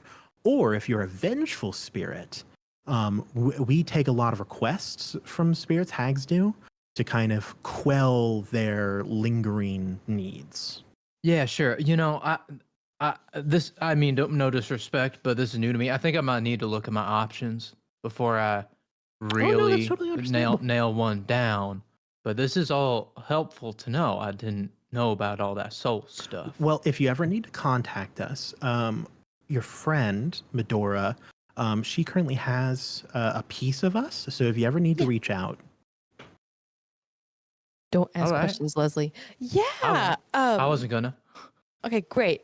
DM, while this whole conversation is happening, can I potentially get a feeling of like if there's any like potential spirits I can see, any souls or any just thing around? Well, there are a lot of spirits in the shop, but unlike in most places where they're kind of lingering around, the hags keep a very tidy workplace. So any souls that are here are part of the environment. They are sealed into objects. They are like powering magical artifacts and stuff like that. Or they are kind of guard spirits where hags will employ and imbue their shop with vengeful souls that will enact violence along anyone attacking the shop or someone within it, as kind of a win-win situation where they get to release some of their anger and the hags don't have to employ their own magics to kill people. Okay. Great conversation for the soul insurance. Is Essie in the back by chance? Yeah. Are you looking for her? Yeah. I just wanted to get, a little reading really quick if possible. Unless she's booked and busy. Oh, perfect. Oh, for you, Medora, Essie's got that time. Oh, thank you. If any of your friends want to have their futures read or the stars divined or anything like that, they can come along too. Anyone interested? Do you guys want your... For you two, it will cost a little. It's free for family. Am I just adding minutes to my... Oh, no. Each of us here, we enact our own toll. And Essie, as I said, Essie is a better reader than me, so she'll be able to give you a much more exact payment plan than I would. I mean, I guess it's worth asking. Whatever Talus willing to pay, I'll do it. That's fantastic to know. Wait. We're talking. I was in the bathroom, guys. We're talking fortunes, right? Yeah. I was ready to go. Okay. While they're walking, I guess like she'll kind of guide as well. But I just like kind of want to look at her really quick and say, "Hey, by the way, do you know where I can get my permit to be a license?" And I show her my it's perfectly laminated. It's covered in really cute like mushroom stickers that are like shiny. Like my picture on it is me as a teenager like smiling really big and like washi tape decorating the edges. Yeah, it's very cute. Very like also out of all things on Medora's body, this is the cleanest thing. She keeps it wiped down. Like there's no muck on it. There's nothing. Yeah, so do you know where I could make this a license by chance? Well, you're going to have to go back to Dremure for that. Ah, that is true. Yeah. Mama's, and if I'm recognizing the bead structure and everything like that of your temporary license, you're like home base trained. Like you're not one of the offshoots. Like you're core trained. I'm So Mama's you- girl. Yeah. Mhm. So I mean, if you trained under Mama's gonna have to be the one to kind of work you through that finalization there. DM. But on the bright side, I mean, if anyone's gonna do it, she's very clearly going to be the best. So I might have to give her a visit again. I miss her a lot. yeah. I heard a DM. Did I ever meet Mama? No. No. Okay. No. You most certainly have not. Okay. Very few You'd have. know if you met Mom. You would know. You know. Oh, you would. You know dang well. Mhm. Mm. All right. Anyway, the three of you are kind of beckoned to the back. Pamela has kind of stuck behind with Medora, and the one actually leading you to the back is Ethel. This probably approaching like 8 foot, massive figure, completely like covered in cloth. You can't see any part of her skin other than her eyes. Just a formless shadow of immense mass just walking through the hallways. You're led towards kind of the back rooms, and as the closer you get, it gets colder and colder, to the point where all of you are kind of shivering, as it is a very clearly approaching freezing as you get towards the back here. A little door swings open, it has little charms on it. And the inside of this room is frosted. Like it's probably 33 degrees Fahrenheit in this room. And sitting in a little rocking chair is an incredibly pale, white-haired old woman, knitting. Just with, and it appears that the knitting utensils that she's using are just very thin icicles. Oh yes, that's right. Yeah. And she looks up at you. Her eyes are this pale whitish blue. And she says, "Oh, hello, dearies. Medora, my sweet." She sets her Hey, heading to the Essie. side. How are You've you? returned, and you've brought friends. How wonderful to know that my premonition did not result in the terrible ending of all of you perishing It in was that an forlorn city. It was an amazing premonition, Essie. Amazing Yes, premonition. yes, good. You come to me to reveal portent. Yes, yeah. Yeah. Which one do you guys want to go first? What's the deal for them, Well, Pam? yeah, Did you yeah. ever- First, I think we would want to know what the price tag might be. Oh, you have to let me see your hands before I know. I mean, I'm fine with going first, I guess. Gonna be Yes, yes, cold, come here. Leslie.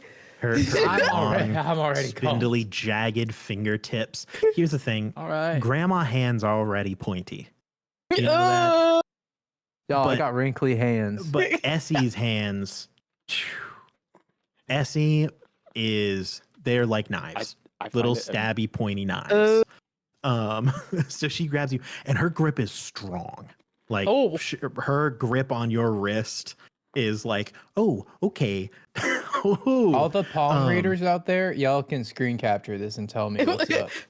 Chat, clip it. Read his palms. This is yeah, it's 1-on-1. Hmm. It's 1-to-1 to Leslie's hand. This is Hardline canon. descending. It's Root canon. line. Yeah. She will take a look at your hand. She will close her eyes and just kind of feel her left hand reaches all the way up to her elbow and grips it tight like a vice. And her other hand kind of pieces over your palm, spreads your fingers out, takes a look at them and goes, yes, yes. Ooh. That doesn't To sound reveal good. this portent. Yes, yes. Hmm. 1 minute of sight. What? Just 1 minute. Oh, What's the wait. is- Wait a second. Is this the same thing from before where you can just make me see whatever for a minute? No, no, Like- no, no, no, no. In this case, for 1 minute, we would have your sight. Um, It would And be a on loan. minute? It would return after the minute. right now or any time? And any No, point at a in time? time of our choosing. At a Oh, time where it would be most beneficial for the hags, yes. He looks back at her. It's like, I kind of use my sight for a lot of really important stuff. No, but it is just a minute, dearie. Just a Yeah. minute. It's like 10 rounds of combat. 324,000. I was gonna say that's 10 rounds. Good God. Hmm. Don't worry, Talith, Leslie. why don't you go first? Don't worry, Leslie. Uh, in that combat, I'll be your eyes. Talith, They took why my don't you go eyes. first and then I'll choose if I want to after I see it. Is that okay? He looks back. Is that okay? To Or do I have Essie? to choose? To Essie. Is that Her okay? eyes or are do- still do closed. I- She goes, what? Do I, like, can I have Talith go first and then can Yeah, I you make need my time choice to after? deliberate. Yeah. It's a sign of weakness in the heart, but I do not forbid of weakness. Very That's well, all take right. your time. Decide. She your like time. swats me away. Yeah. Like, get out of here. Your arm where her hand gripped you is like close to frostbite. Wow. There's like Oh. red marks where her hand has like imprinted on your arm. Yes, Leslie yes. starts rubbing it. Yeah, your Child turn, of the Talith. night, come close. Come here. Come here, closer. Yes, yes, yes. Closer, Don't be Talith. afraid. You're already cold enough. Nothing more than You my saw how hands close can I take got. from you. I have little heat to gain from your clammy fingers. Oh. I mean, that's Get true. wrecked. Already Um, established only you- 1 beat per minute. Yeah, you notice that she, unlike Pamela, does not even ask for your left hand. She immediately motions towards your right, as though she knows that your heart is on the other side. Wow. Whoa. She once again grips your skin tight. It feels different for you because your skin is already cold. So it's like, Yeah, it's okay. not a lot of body heat to lose. She once again, she looks over and she goes, oh, yes. Oh. Oh. Oh. Yes, yes, yes. I say, Medora, your friends are quite valuable. You should bring them more often. Much to give. Wealth in the eyes of the hags, yes. Oh, you probably say that to everyone. No, dearie. I'm not trying to upsell you or anything. You're rich for the hags. Yes.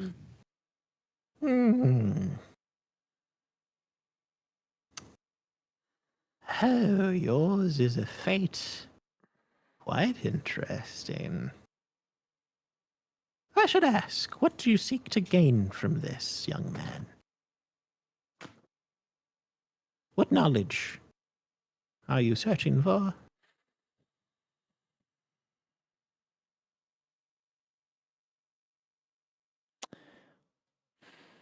Well, that's a fair question. Because, to be quite honest, no matter what fate you tell me, I know that I'm going to write my own. Oh, what a line. The only Good knowledge, fellow. though, that I would seek would be what it will take to see my family again. Yeah, indeed, a family man. Keep an eye on this one, Medora. In that case, for this information, very important information for you, I can tell you that right now. I can tell you a path to walk, perhaps, or at least the image of a path. And for that payment,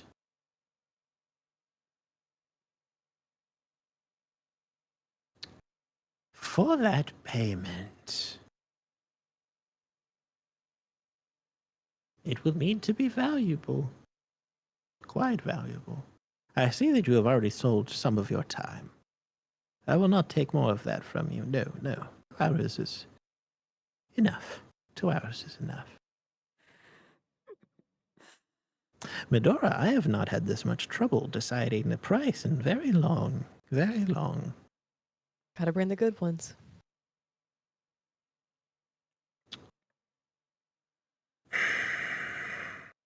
One death.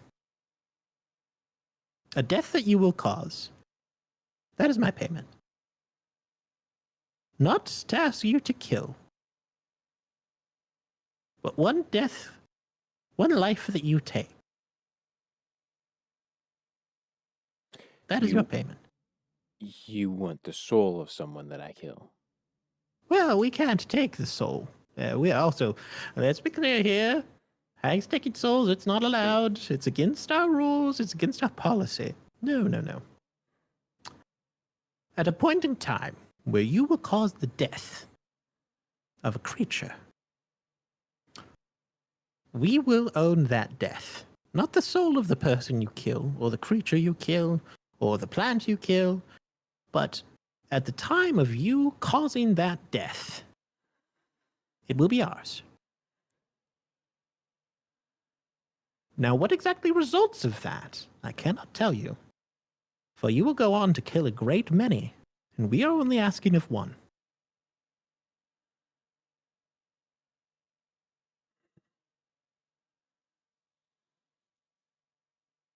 Oh, and don't look so surprised, you rest of you. You'll all go on to kill a great many. Well, Your futures are drenched in blood. Oh. Well, that's good to know. But yes, Drew, you have a question. No, I said deal. Oh, oh, deal. huh? Oh, yes. Oh.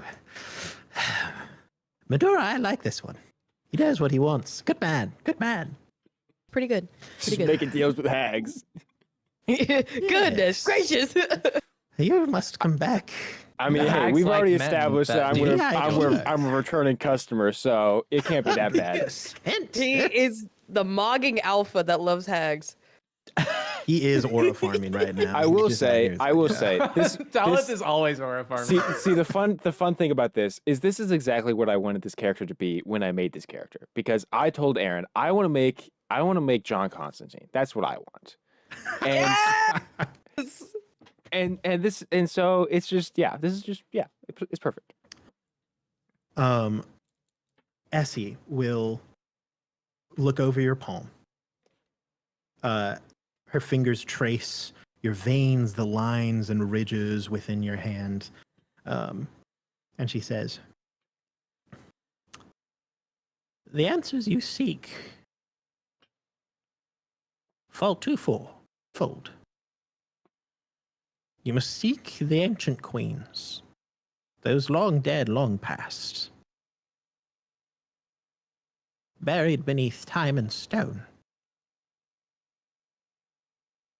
And you must draw that which you desire as you would poison from a wound. Only then shall your desires be met. Though there are other paths, this is the one I see you walking upon. It's a path filled with tragedy, pain, suffering, and knowledge, cursed knowledge. For only a madman would seek out the queens. And perhaps madness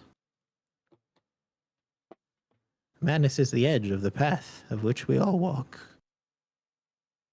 Yes, perhaps. That is what I see in your future. If you are to obtain that which you desire. Yes. Thank you. Very well. I made up my mind. Yes, weak-willed man. I figure that, a minute of sight is a pretty darn good deal, considering that it's nothing like a death or like 2 hours or nothing. So yeah, I'll take it. Can I do like a lawyer, like put a clause in real quick? Yeah, please. And And it's like, can we assure it's not during combat or when he's in like a perilous situation? Is Medora asking for this, or is Jar Jar? Oh, I don't There's a know. difference. No, I don't know. I, as Leslie, will take whatever consequences comes with this. However, that's 10 rounds of combat. Yeah, but that's where I'm like, oh crap. But it could be rad. I though. mean, could be could rad. be rad. Could be rad. What if the hags are 10 steps ahead? Look, That the is hags true. are. They're It's not they're a like what if. 25. They're like 25. The hags aren't even walking, dude. They're on Segway scooters, bro.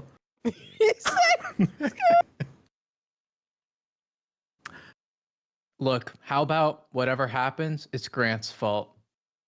Because bro You know said what? Yeah. 1 minute aside, it's fine. I like it. Sounds good. She says, yes, very well. 1 Well- minute of sight at a time of our choosing. Just as Yes. long as we don't choose to fight any hags, I don't see a reason Yeah. for them to take your site during combat. Exactly. Once Ryan, again, we they want you to always be a only return fight customer. bad guys. Yeah. Return customer, Grant. All right, well. He looks back, she- Medora. You're gonna do fine. You're gonna do fine. Just deep All right. breaths. All right. She takes a hold Then of it's your good. palm. Oh, Go good for God. it. Ow. Yeah, she's already just Ow. drawing you in. She's like, get closer, get Wait, closer. that's right where you were holding before. Well, yes, it's part of the ritual. You get used to it. She looks at your Alright. hand, begins to examine the lines and the veins, and she says, oh, yes, I remember now.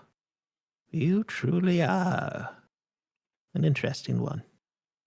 Had Pamela read your fate, looked closer into you, she would not have seen a crux of destiny, but one straight line, perhaps a river ever flowing.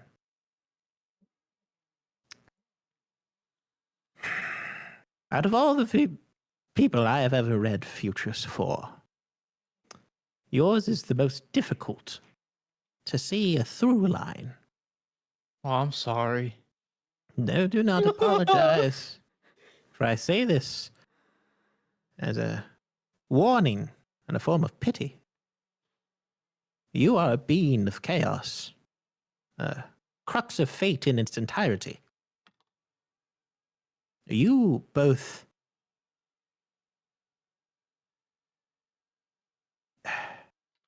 how do I explain in a way that you understand? In every future, you are both present and non-existent. Oh. The wheels of fate turn or falter at your whim, though you do not know it.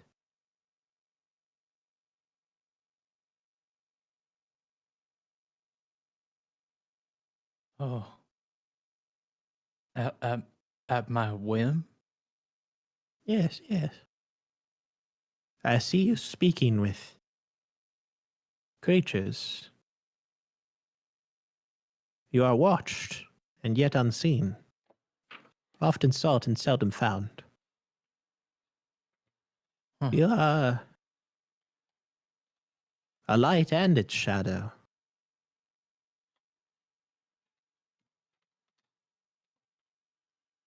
I know not what to make of you, young man. But your Well, future, well- as I said, is wrought with bloodshed, with death, with life, with beginnings and endings. I say this with assurance. That which you are unsure of is true.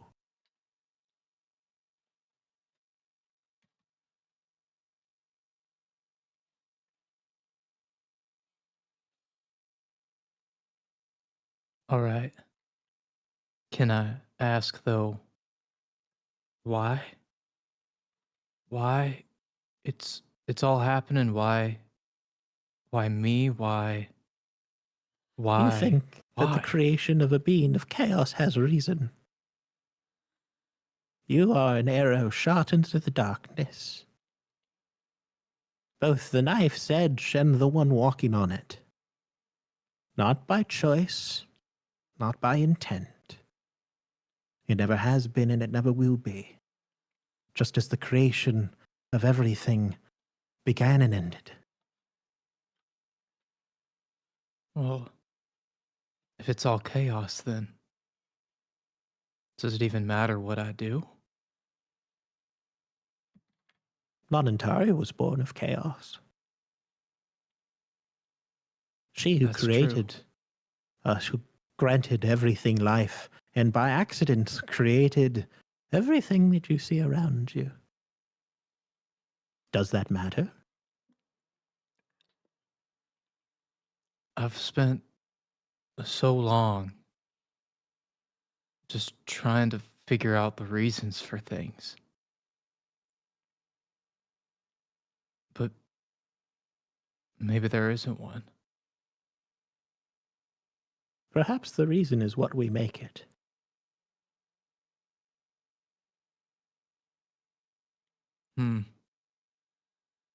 Well, that's a lot. Yes. Midori, you should bring this one back. I'm will. interested to see at which path he ends up traveling upon, for his are many. Well, that one's... his are firmer and dark and treacherous. This one expands outwards as a web of endless branching possibility. Some of them lead to your death. I should warn you of that. Some of his decisions will lead to all of your deaths. Oh. Some of them his own. Some of them yours, some of them yours, some of them mine. What? That's a lot to take in. Ah, yes. You're telling me Future. I'm just a random guy from a moon, from a system far away. I didn't choose to. I didn't choose to fight or. None of us choose. I'm a hag born 500 years ago. You think I chose to be born? I suppose. You think none I of us do. chose my appearance? You think I chose to age? You think I chose to be here? To have you walk into my hovel? Blind me with your endless pathways of portent? No, none of us Sorry. choose. It is all fate. It is all chaos. Fate is nothing but the illusion of finality. It all happens to us, I guess. Yes, and you happen to everyone else. Just as I happen to you. That's right. My arm is hurting.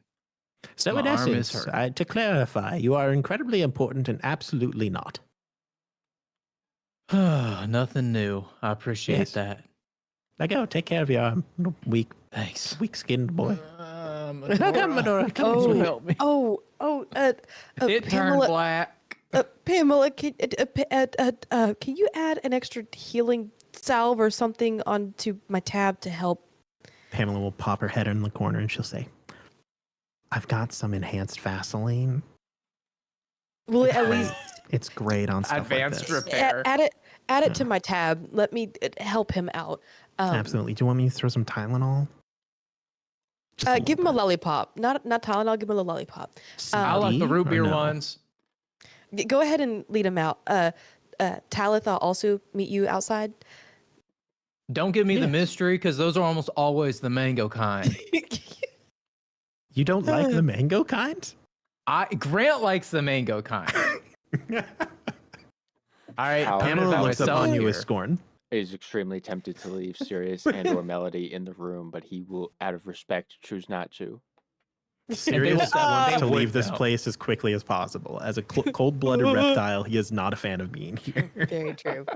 He is actually nestled in your crotch. He has made his way up your leg. It looks like you're wearing a diaper.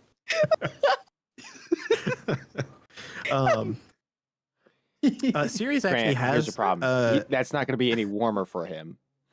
Oh yeah, it's gonna be. It's just cold on In the top of search, cold. in the search for It's warmth, clammy down there too. Sirius, noticing that you aren't really There too. directing him and you're kind of focused on it, has made best friends with Ethel, and has crawled into her vast amounts of cloth to attempt to maintain warmth. Aw. Ethel seems all right Yeah. with it. Oh, and she doesn't like touch. So they're friends. They're best friends. Well, snakes are better than people. Yeah, That's very Ethel true. in her mind. Snakes are better than people. Oh, that's like Fantastic. that song from Frozen. I didn't know where it was from before saying it. The two of you are led, assuming you're willing, out of Essie's kind of domain, as she begins to kind of teleportant for Medora. Of course, Also, free it's of charge. private. Member of the Free of family, charge. Yep. unless you would like to stay or attempt to eavesdrop, which the hags will not prevent you from Yeah. doing. Leslie feels too scared to eavesdrop. Talith might feel differently. I think it's like Talith five feels like an space. eavesdropper. Yeah, Talent's See, probably if- going. See, Look, here's the if thing. they're ushering Here's the me thing. out, I'm leaving. If not, I'm not. Here's the thing. Given recent events that have taken place surrounding Medora, Talith is deeply interested in the fate Yeah. of his companion, his traveling companion right now, because it might lead to his death. That Medora thought Talent was Well, he cares about solving whatever Yeah. problems you have too, but you aren't giving him a whole Gotta lot to put you work first. on, so he needs something, you know. That is true. That is true. I mean, Leslie would like to maybe know too, but he doesn't want to be rude. Yes. It like what is the vibes? Is the vibes like? Are you Trying to- gonna are you trying- leave or? I mean, I'll leave because Medora asked me to, but I'm definitely trying to listen in. All You're right, sounds thumbing good. through a coat rack like 4 feet away. You're like, Yes. oh, these are nice. I'll leave too, and I will kind of do the same thing, Fantastic. but like I'll less have- inconspicuous. I'll have a roll for you after I get through this. Alright. Essie will take your hand a little more gently than she did for the other two. She'll look over your palm and say, "Yes, child, yes. But some of your fate I have seen already, as Mhm. you visited me the last time. Your future is a dire one, fraught with peril, as I'm sure you know. You're hunted, as I'm sure you know. Usual. Yes. The one that hunts you, well, one of the ones that hunts you. I cannot view him. His sight is greater than mine. You can't view him? No. That being the case, I shall tell you this. In the times forward, those that you surround yourself with, unique creatures, all of them, rely on them. For if they can trouble my eyes, one with greater sight than I may be blinded.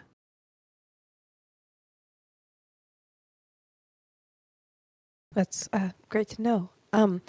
In regards to people, though, I wanted to see if you could maybe help me figure out anything about like my real family. Although you all are my real family, Yes, yes. what is my biological? I guess that's the best way to word it.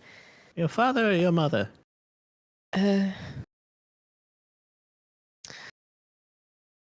My mother. Poor creature. Poor girl. Powerful. Yes, I could see it. I can see her. Her presence is tied strongly to you in many ways. She perished. And though your father is cruel, he is not altogether incorrect. Perhaps your life force was too strong. I know not. She is gone, but she is present. You cannot hear her, but she calls to you. That I can sense. I fear this next tidbit, this portent that I view here.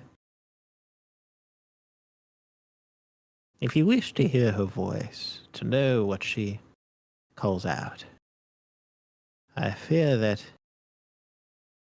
few are capable. The easiest route is found in surrender to those who hunt you. For although he has gained greater sight, his hearing has always been strong.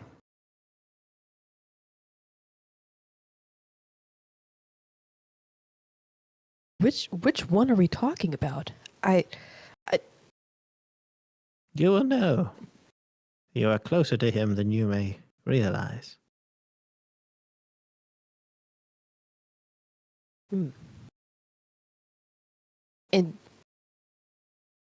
But you still said you could let me hear my mother, right? Or is that what you said? Oh, I could not. Oh. Apologies. I misheard you wrong. I got excited to potentially hear my mom for the first time. No. No excitement. He can. He could. He has always heard her. Since you were children.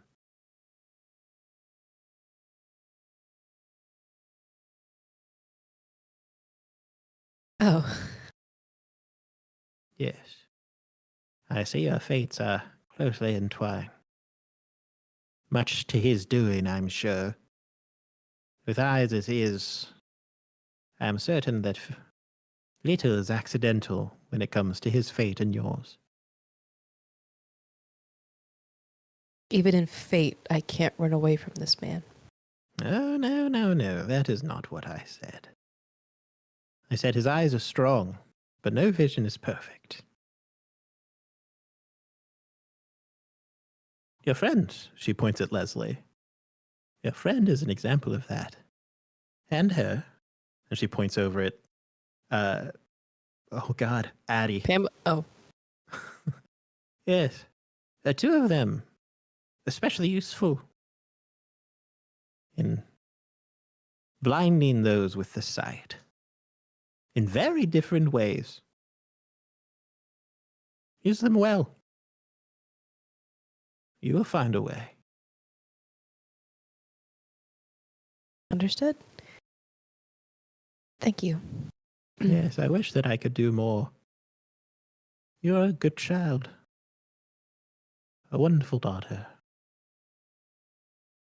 Yes. Return sometime. Buy some tchotchkes. Of course, Essie, of course.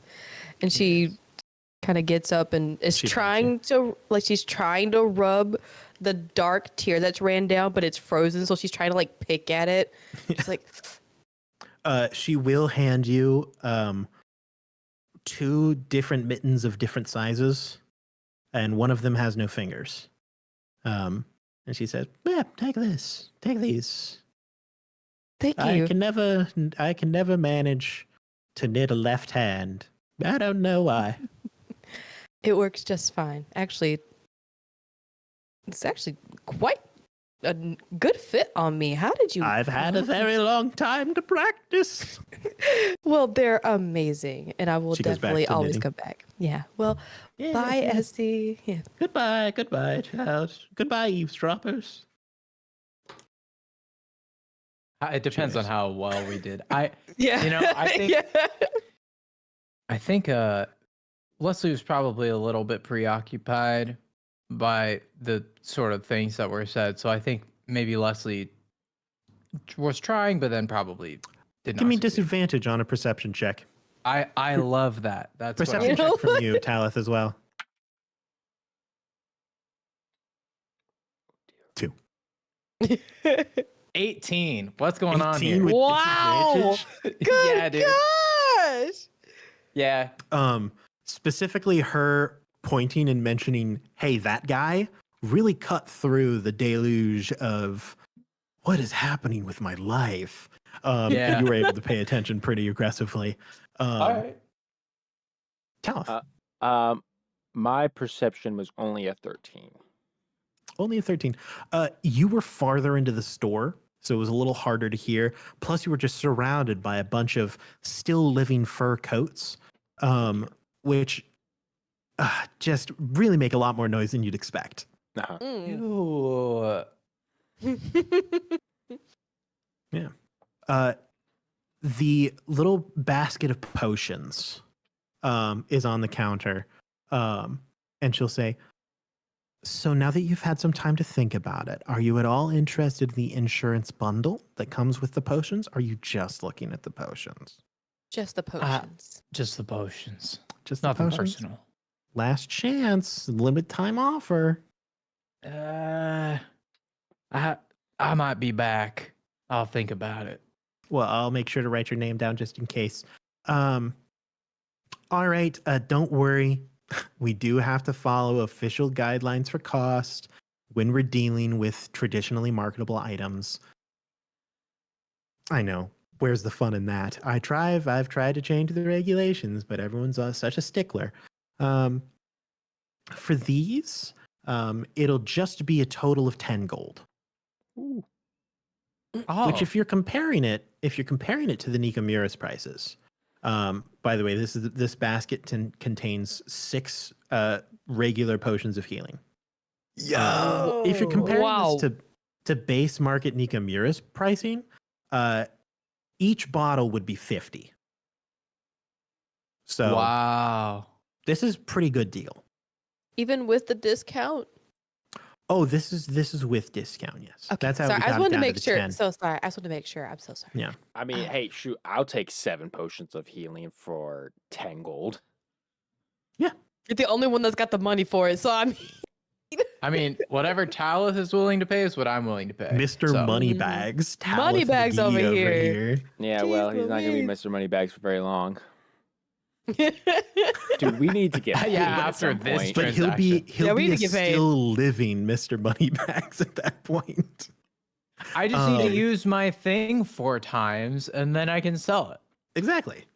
Yeah, then you could just sell the gold. That's true. Is there Yeah. anything else that you would like to do in the shop or in the surrounding area? I got exactly what I was hoping for, which was something to heal us. So Leslie is Perfect. fine. Medora, I saw a tiny little finger. I'll wait if Okay. Talith wants to do anything first. Tal, you got anything I'm else? good. Hit me. I kind of wanted to go to the entertainment district and steal gold for people, but that's just me because we might need more money for a Yeah, shopping you want to spree. rob some people? Well, probably not rob. Probably more like what I Wait. did back in. Oh no, my brain! Back in where we went to go see Yeah, you're gonna Otis throw it Inn, down. where I dressed up and I got the bits. You know, I'm pretty confident now. You know, 100%. I could, you know. This is the entertainment. You want to busk is what you're asking. Medora's got to do what Medora's got to do to get some gold. Sure. I mean, Yo. you've got a little bit of time. Bedora is heading towards the entertainment district. Do the rest of the rest of you interested in contributing to the performance or doing any of your own kind of acts to attempt to acquire more money? Do anything else while you're here? The entertainment district is vast. There are courtesan houses, there are kind of more rustic brothels, there are bars, there are gambling houses, there are shops lining the street, there are dancers and singers. I want to be clear here. I feel as though I may have given a bad impression of the demonic cult. It isn't like everyone's jacked up and roid raging, ready to kill each other. Mind you, they could. All of the people here are incredibly proficient in See, some form of killing art. But for I the most part, they live like imagine- normal people. I imagine it's kind of like Cyberpunk. Yeah. Oh, yeah. It's like cyberpunk based in like the Three Kingdoms era China. Yeah.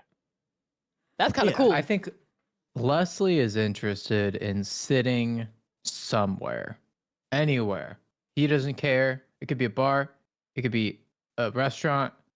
I think he will probably just be like, yo, Talith and Addie, I guess, if you want to find a restaurant nearby, like near where Medora is, and like sit.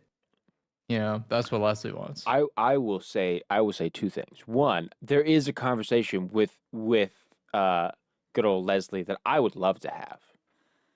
But also, perfect. If we are hanging out at a restaurant and watching Medora busk, are there any rumors, DM? I'm so glad that you asked. Could you roll a D100 for me?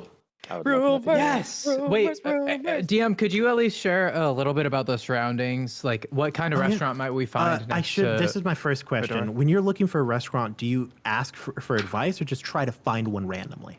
I just want to find one that looks like kind of quiet, but not. Oh, you're looking for. Okay, this is good information. Are you looking for a good restaurant or a quiet restaurant? Oh, yeah. Oh,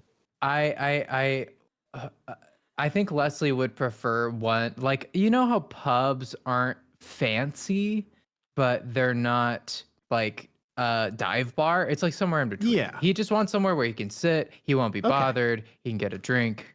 That's what he wants. 100%. You're able to find kind of a little hole in the wall. Now, in the entertainment district, the moment you enter, it is a walled off kind of massive pavilion filled with buildings. And in the center, there's this huge tiered tower that if you were to investigate to ask anyone, it is the best kind of eatery combined with brothel in the district. It is the most famous building, potentially in the demonic cult in some ways. You don't go there. That would be too loud. Instead, you kind of go a little bit out of the way, close enough that most of the people will be heading to there, but far enough away that they're not going to be going to where you are. So you're not surrounded by the bustle of people, but also no one's eating here because why would you eat there when you could go to the super awesome brothel across the street? Perfect. So you're kind of sitting in this well-maintained but kind of humble eatery. Medora's busking outside. D100. Well, Medora's going to look way different than what you think. Yeah. So while you all walk off to the restaurant, Medora will say, hey, superstar, I got to like fix something on my, cloak real quick. And she will cast Disguise Self on her. Ooh. And I guess I probably should do a check, but I want to do a check before I do this. Can I look around in like the district to see what are some of the courtesans or like workers there that are getting the most tips, that are like the most commonly looked at, so then I could do one better? Absolutely. Well, this is when I say like brothel or anything along that type, a lot of times the image that you end up in your hand isn't exactly a very well spoken of place. That is not the case here. Courtesans are almost treated like royalty in this district.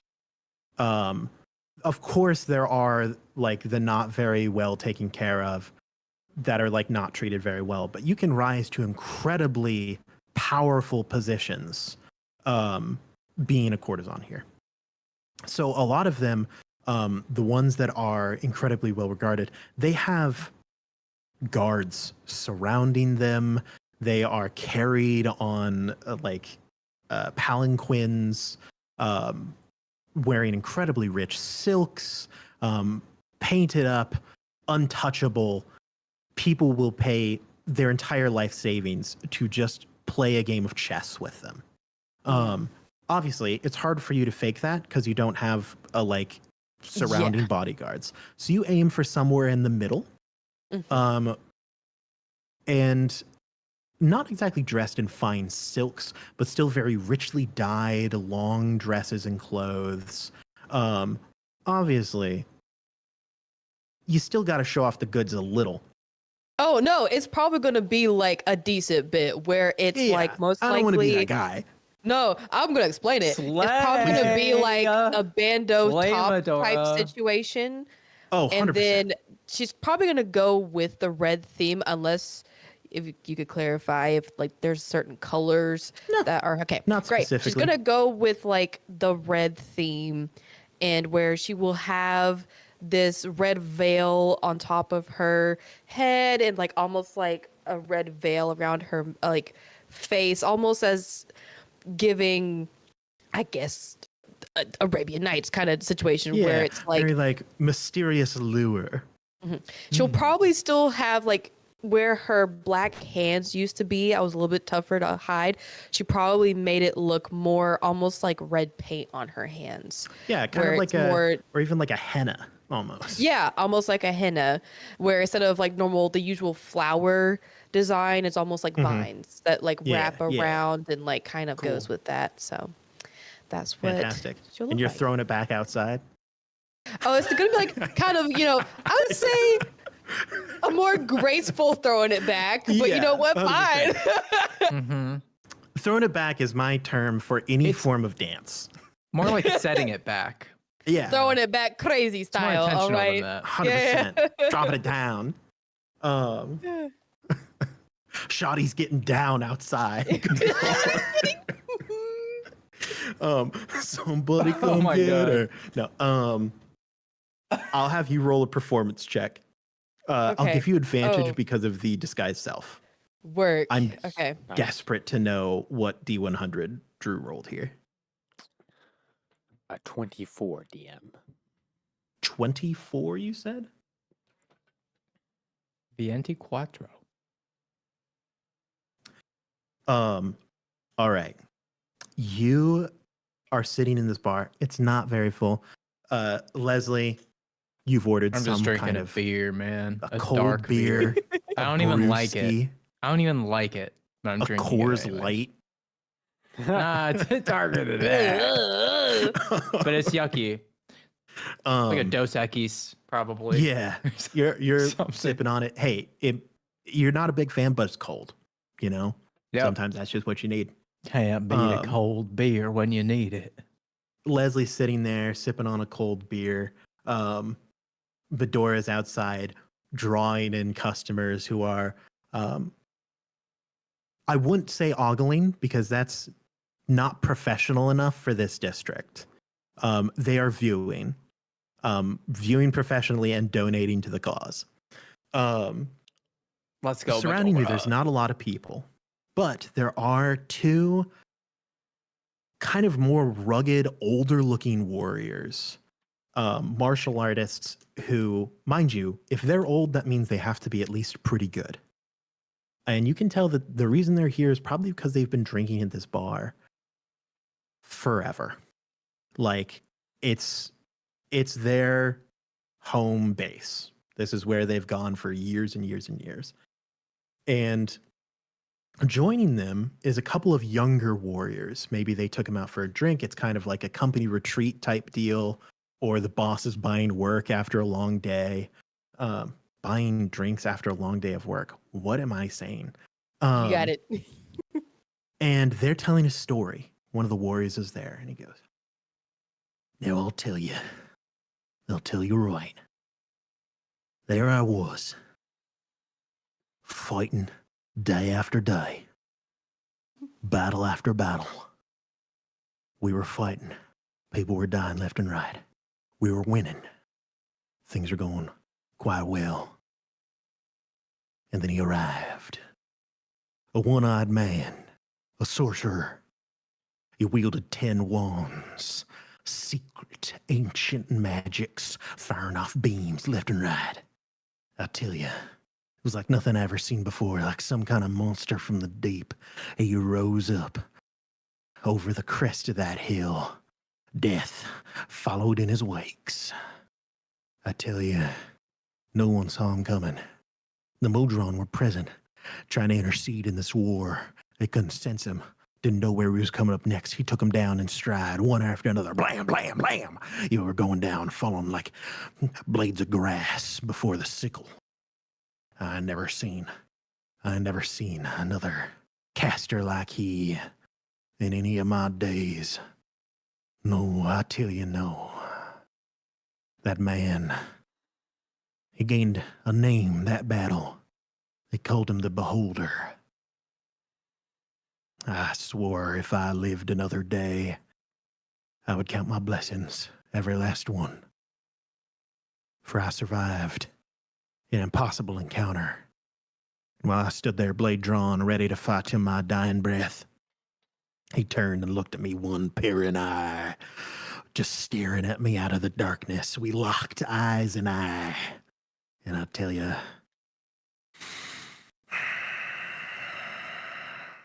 oh yeah, I tell you, a part of me died that day. But enough of me kept on living. He turned his back and disappeared as though he was never there. And I was alone. Oh, I was alone. In a sea of corpses and blood. And that's how I became the man you see before you today. I took that experience with me, just like you should take going into the future, all your trials, all your hardships. You should hold them close, hold them tight in your heart. It'll make you strong, it'll make you fast, it'll make you quick, it'll make you violent, it'll make you kill, it'll make you live, it'll make you breathe. I tell you this right now. And if you ever encountered a one-eyed man wielding 10 wands, you run, you turn tail, you run. Or else you will not see the light of day when the dawn breaks. And that's the rumor that you hear. Wow. You know, about halfway through that, I thought to myself, after this, I'm going to say that he was letting a little bit of Macho Man Randy Savage through. And then you went, oh, yeah. I want you to know. I want you to know. That is exactly what he's doing. I really didn't know where I was going with the accent for the first two sentences. Australian. It's like Australian. I That was wasn't good. sure. And then I was very like, good. wait a second. It's been a while. I was so happy when you let out that ooh yeah after a pregnant pause. That's Hey, It was very nice. It was very good. Very story. good. Top tier. Oh, Top my tier. word. I rolled a 18. In 18, it is going well. First of all, this is a good market. People are always looking, and you got a couple things going for you. One, you're new. You know, most of these people, most of these courtesans, most of these dancers, they've been working the street, they've been working the corner, they've been doing that for years. All right, you see them, they're like an old favorite. It's a beer you've been drinking for years. All of a sudden, oh, what's that over there? That's a mixed drink. We ain't never seen that. We ain't seen that before. It's a A real bartender? cosmopolitan. Whoa. That's interesting. So you're starting to get some ice. People are All right. interested. People are looking. Perfect. I would say on a tentative number, I'm scared. judging by the district that you're in and the distance from the main courtesan house. If I can find the dice that I'm trying to roll here. Found them. Them? There's more than one? You gain 48 bits. Woo! Damn. Nice. That's So pretty good. now I'm at like 60 something bits, y'all. That's pretty good. You're probably, Absolutely. you're probably You now the richest did party very well. member. Also, You got the Congratulations, Fedora. gold. I will state that in what are you using to collect these tips? Do you have like a bucket and a guitar case? Let's see. I Hat. think I want to do just a really because knowing what street I'm on, knowing that people might try to steal my tips. Oh, no one would dare. Oh, work. So I do want to kind of also, if I need to use Druidcraft, I can. But I wanted to make like a circle of spider lilies around me. and then have Ooh. like a bowl in front of me that's surrounded by spider lilies. Whenever someone puts a tip in, like little sparkles like come out, like little cute little, like Yeah. red little sparkles. In your bowl, you also find a business card that for a scouting agent. Oh, I got scouted. Ooh, real money, real You've money. been scouted by a courtesan agency. You aren't sure, you don't know enough of who's who to really know who it is, but this could be an access if you were interested. And I'll just put that in my bandeau top that somehow is staying up, but it's in there. And I keep doing my magic. I'm gonna keep on trying to do my magic. It's one of those keep on making money. 2000s tube tops. Yeah. Fantastic. Absolutely. You kind of spend a bit of time raking in the cash as your friends listen to a story from an old war hero. The day is getting a little bit deeper into it. It's approaching that afternoon time. Not quite twilight, but once again, with the mountains surrounding this area, the sun dies down fast. Are you wanting to continue towards the Mountains of Madness? Or is there anything else in the city that you would like to see, investigate, talk to, so on and so forth? I think while Medora's dancing, I think Leslie will probably talk to Talith for a bit before we head out. I would imagine that the vibes are they show up, they don't speak a word, they order their drinks, they don't speak a word for a while. And actually, Drew, go ahead and just roll a flat d20. You're halfway through the gosh dang cheese dip. I want to ask you a question. Mm-hmm. Does Talith want Leslie to speak first? I mean, oh boy. Does Leslie want to speak first? Because we're men. Exactly. Well, I rolled a nat 20. Nice. And I was just gonna say whoever rolled lowest breaks first. So I figure that maybe Talith breaks the silence first, because I mean, I rolled a 12, so They both have a 2 in it. So that they're both even numbers. Talith, you're sitting at the table. Yeah. You look at Leslie. Leslie looks at you. You both look away because it's awkward that you made eye contact. Then you both look at Medora, and then you realize that that's kind of weird. So you look back at each other. And then you kind of both look at a wall that's covered with like photos of previous patrons and famous people that you don't recognize. Stare at our Talith, beer. You're very good at enduring the silence. Yeah. However, you're also used to family members that can't help but speak. Uh-huh. And it's wearing on you. Mm-hmm. Someone has add to to do that, something. You've never seen Leslie not speak so much, probably. That's also true. It's somewhat concerning, actually, how much he's holding his tongue right now.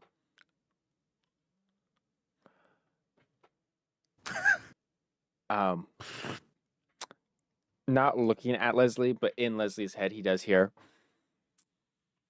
Leslie, do you mind if I ask you something? He just looks over at Talith.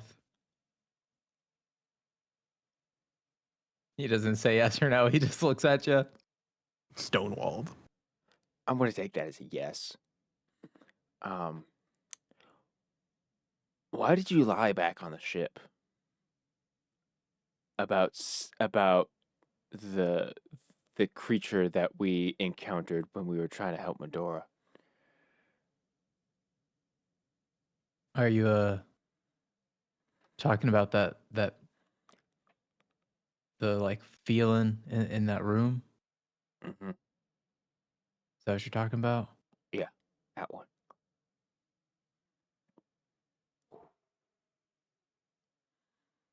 I'll take that as a yes. I'll be honest.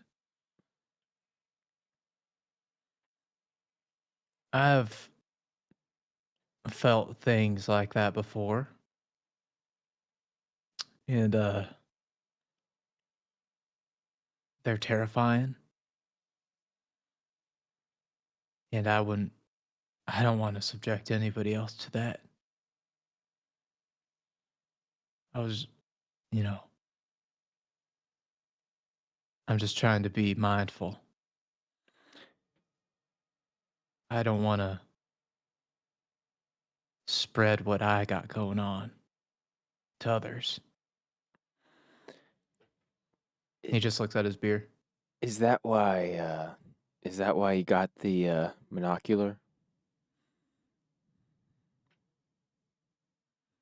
Yeah, it's part of it. I mean, I feel like if I had a better idea of what's happening, maybe I could, well, protect myself from it, protect others from it if I have to. Instead of it just, I can never seem to see it when I want to, which is rare. And when I do see it, I don't want to. So if I can have a little bit of say, even just a little bit, maybe I'd regain a little bit of sanity. I can understand that. Is it different than when we were on the dreaming train?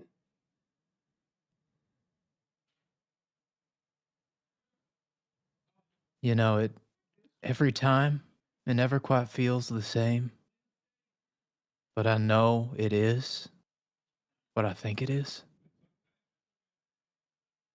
And so no, it's never the same. In fact, it's impossible to predict. If you tried to imagine what you think it might be like, it's nothing like that. And that's always how it will be, even if it's happened to you before. And so, no, it's not like that on the dream train, but it is the same, if that makes sense. Sorry, it's just frustrating. If you don't mind my asking, when was the first time?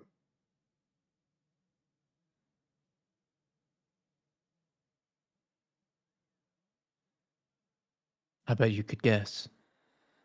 I bet I could too, but I've been told it's politer to ask than just say what I already know when I haven't been told. Yeah, that's fair. You know, I don't think anybody has ever asked me. Well, very few people know, I guess. But ask me what it's like to die, but then to not die. And if you can connect the dots here,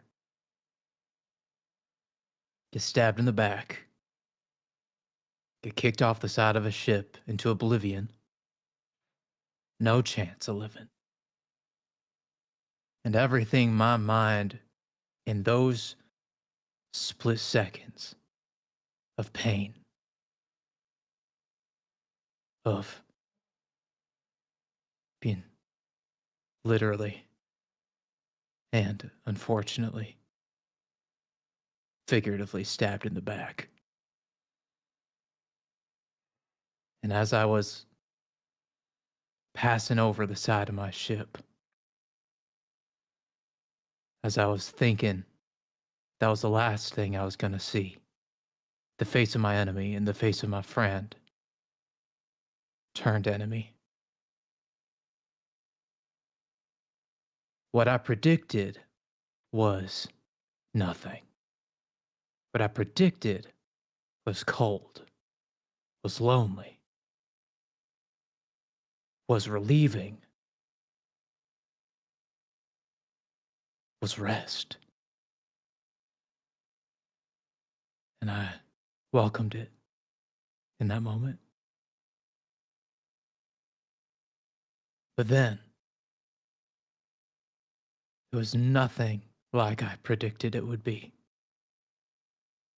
Nothing, no matter how much I imagined what that moment would be like, came close to what happened.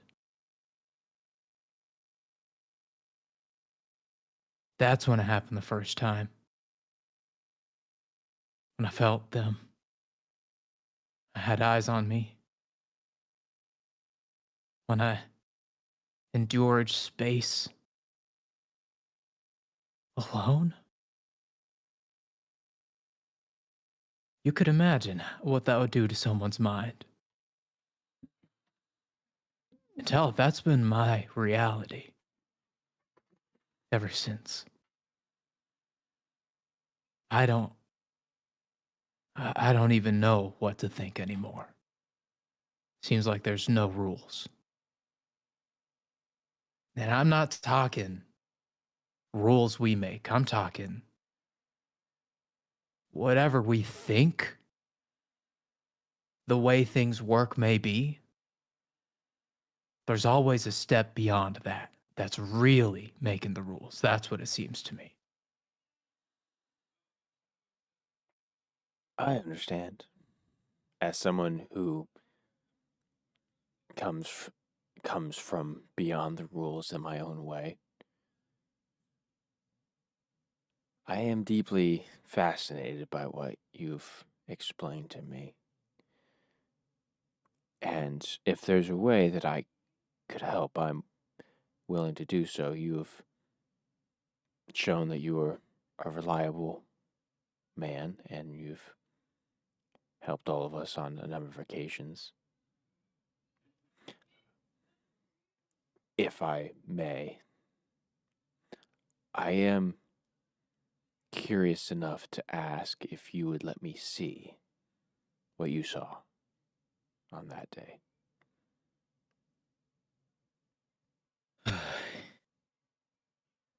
I know you said that you don't want anyone to have to endure what you endured, but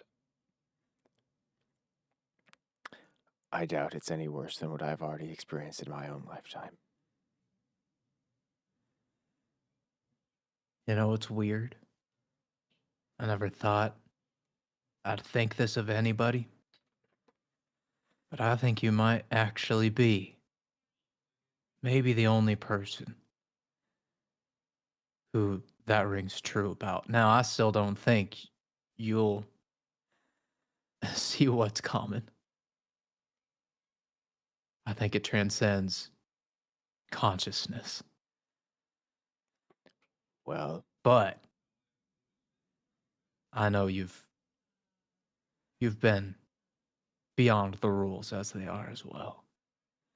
So I think I'll risk it this time.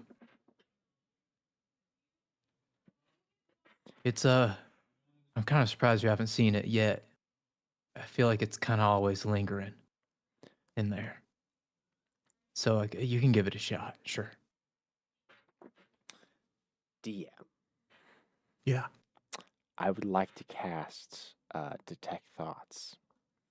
That's wonderful. And I'm assuming you would like to dive deeper. I would, yes. Grant, would Leslie like to fail this save? You can tell Talith that Leslie is like fighting against himself to let you do this. Mm-hmm. So he is trying to will it to happen, but it is pretty against what he's built up as ever since that day. You tell me, do you want to roll a die or no? I am happy. How about with advantage? Because Leslie, I think this is you a have to sense roll. where It's you. So with disadvantage? Yeah. Deal. I think so. All right. And what is the check? Is it a wisdom It's a save? wisdom. Wisdom saving throw. All right. That's a 12. Okay. That will fail. You Nice. successfully dive into the recesses of Leslie's mind in this little dive bar type We're diving in the dive back bar. alley. 100%, you know? And your own little pillar of darkness in the corner. As an old Mhm. soldier teaches new fighters not to get stabbed in the back. Right. You dive into Leslie's mind. Leslie's an interesting character in your mind. In all of our minds, really. You know, he's kind of a little bumbling. He's like serious sometimes. And other times it's like, man, there isn't a thought going through this guy's head. A great liar canonically. Uh-huh. Great book writer too. And you're not exactly sure what to expect. And you dive into his memories. Some of them are things that you expect. Mhm. You know, you see some of the things that he said, time with his shipmates, even a little bit of time before the war. But that isn't what you're looking for. You're looking for the day he died, the day he was stabbed in the back, the day he was thrust over the bow of his ship and fell into everlasting darkness, the darkness between stars. And you find it. You find that well of deep, drowning darkness. You know, as you kind of almost inhabit from a first person's perspective, you inhabit Leslie's body. You know that his eyes are open, but there's nothing. There's no light. He blinks, opens and closes his eyes time and time again, trying to see anything. There's nothing. So he is blind. And then in that pool of darkness, something shifts, like a great beast moving behind a black velvet curtain. Something that emits a pressure, the knowledge that something is in the room with you. And as you stare into that infinite darkness through the eyes of Leslie, something stares not at Leslie, but at you. And that's where we're going to end the episode tonight. Thank you, everyone, for stopping by. Thank you, first of all, to my players. You were wonderful. Thank you, Thank you Dion. for dealing with the off-the-cuff, not exactly sure what we're doing, and being willing to last this whole time with me. Thank you to those of you who settled by to watch. Sorry we started late. On the bright side, we didn't end early. We spent enough time shopping that it all turned out okay. Let's go. And we played D&D. Yes, we did. We are back for the new year. First episode of the new year. First episode of 2026. Not a bad one. I Not hope a that bad all of one. you had fun. Thank you for being my players. You all were wonderful. Thank you to the viewers. You were wonderful viewers. Man, it's been so long since I've done an outro. I hardly even know what to say. Thank you to our Kickstarter backers. I should ask the three of you. Do you guys level up? I don't think so yet, guys. Look, we're about to hit the Mountains of Madness, and I don't know. I traded away like half of my soul in this episode, so that's a good point. That's a pretty That should big level you character down. development. yeah, right. Yeah, that's a big character development. I feel we're at 5. Is that right? We're at 6. Or 6. We're at 6. Level 6. I am comfortable with waiting one more episode, at least until we Only one? Only are one. going in. I but like it. Yeah, Bold, I will. bold. I'm willing to hold off on this one. We haven't had like a real I'm level also 6 will- combat yet. I think it's Yeah. fair. Gracie hasn't even yeah. killed anything yet, guys. Yeah. Exactly. Um, Exactly. All right, so no level up this episode. I already said thank you to the Kickstarter backers. I'm going to say it again. Couldn't be here without you. You're incredibly important. Sorry that we're running so late. We're like 6 months behind. I'm sorry. We're trying. It's been rough. Life, guys, you know? Alive. Life. Other than that, I don't think that I have any more things to cover in this outro other than the thing that I say every time we stream, which is good luck and Godspeed, everyone. We will see you next time, Dungeoneers. Enjoy the rest of your Bye-bye. night, everybody. Bye, everybody.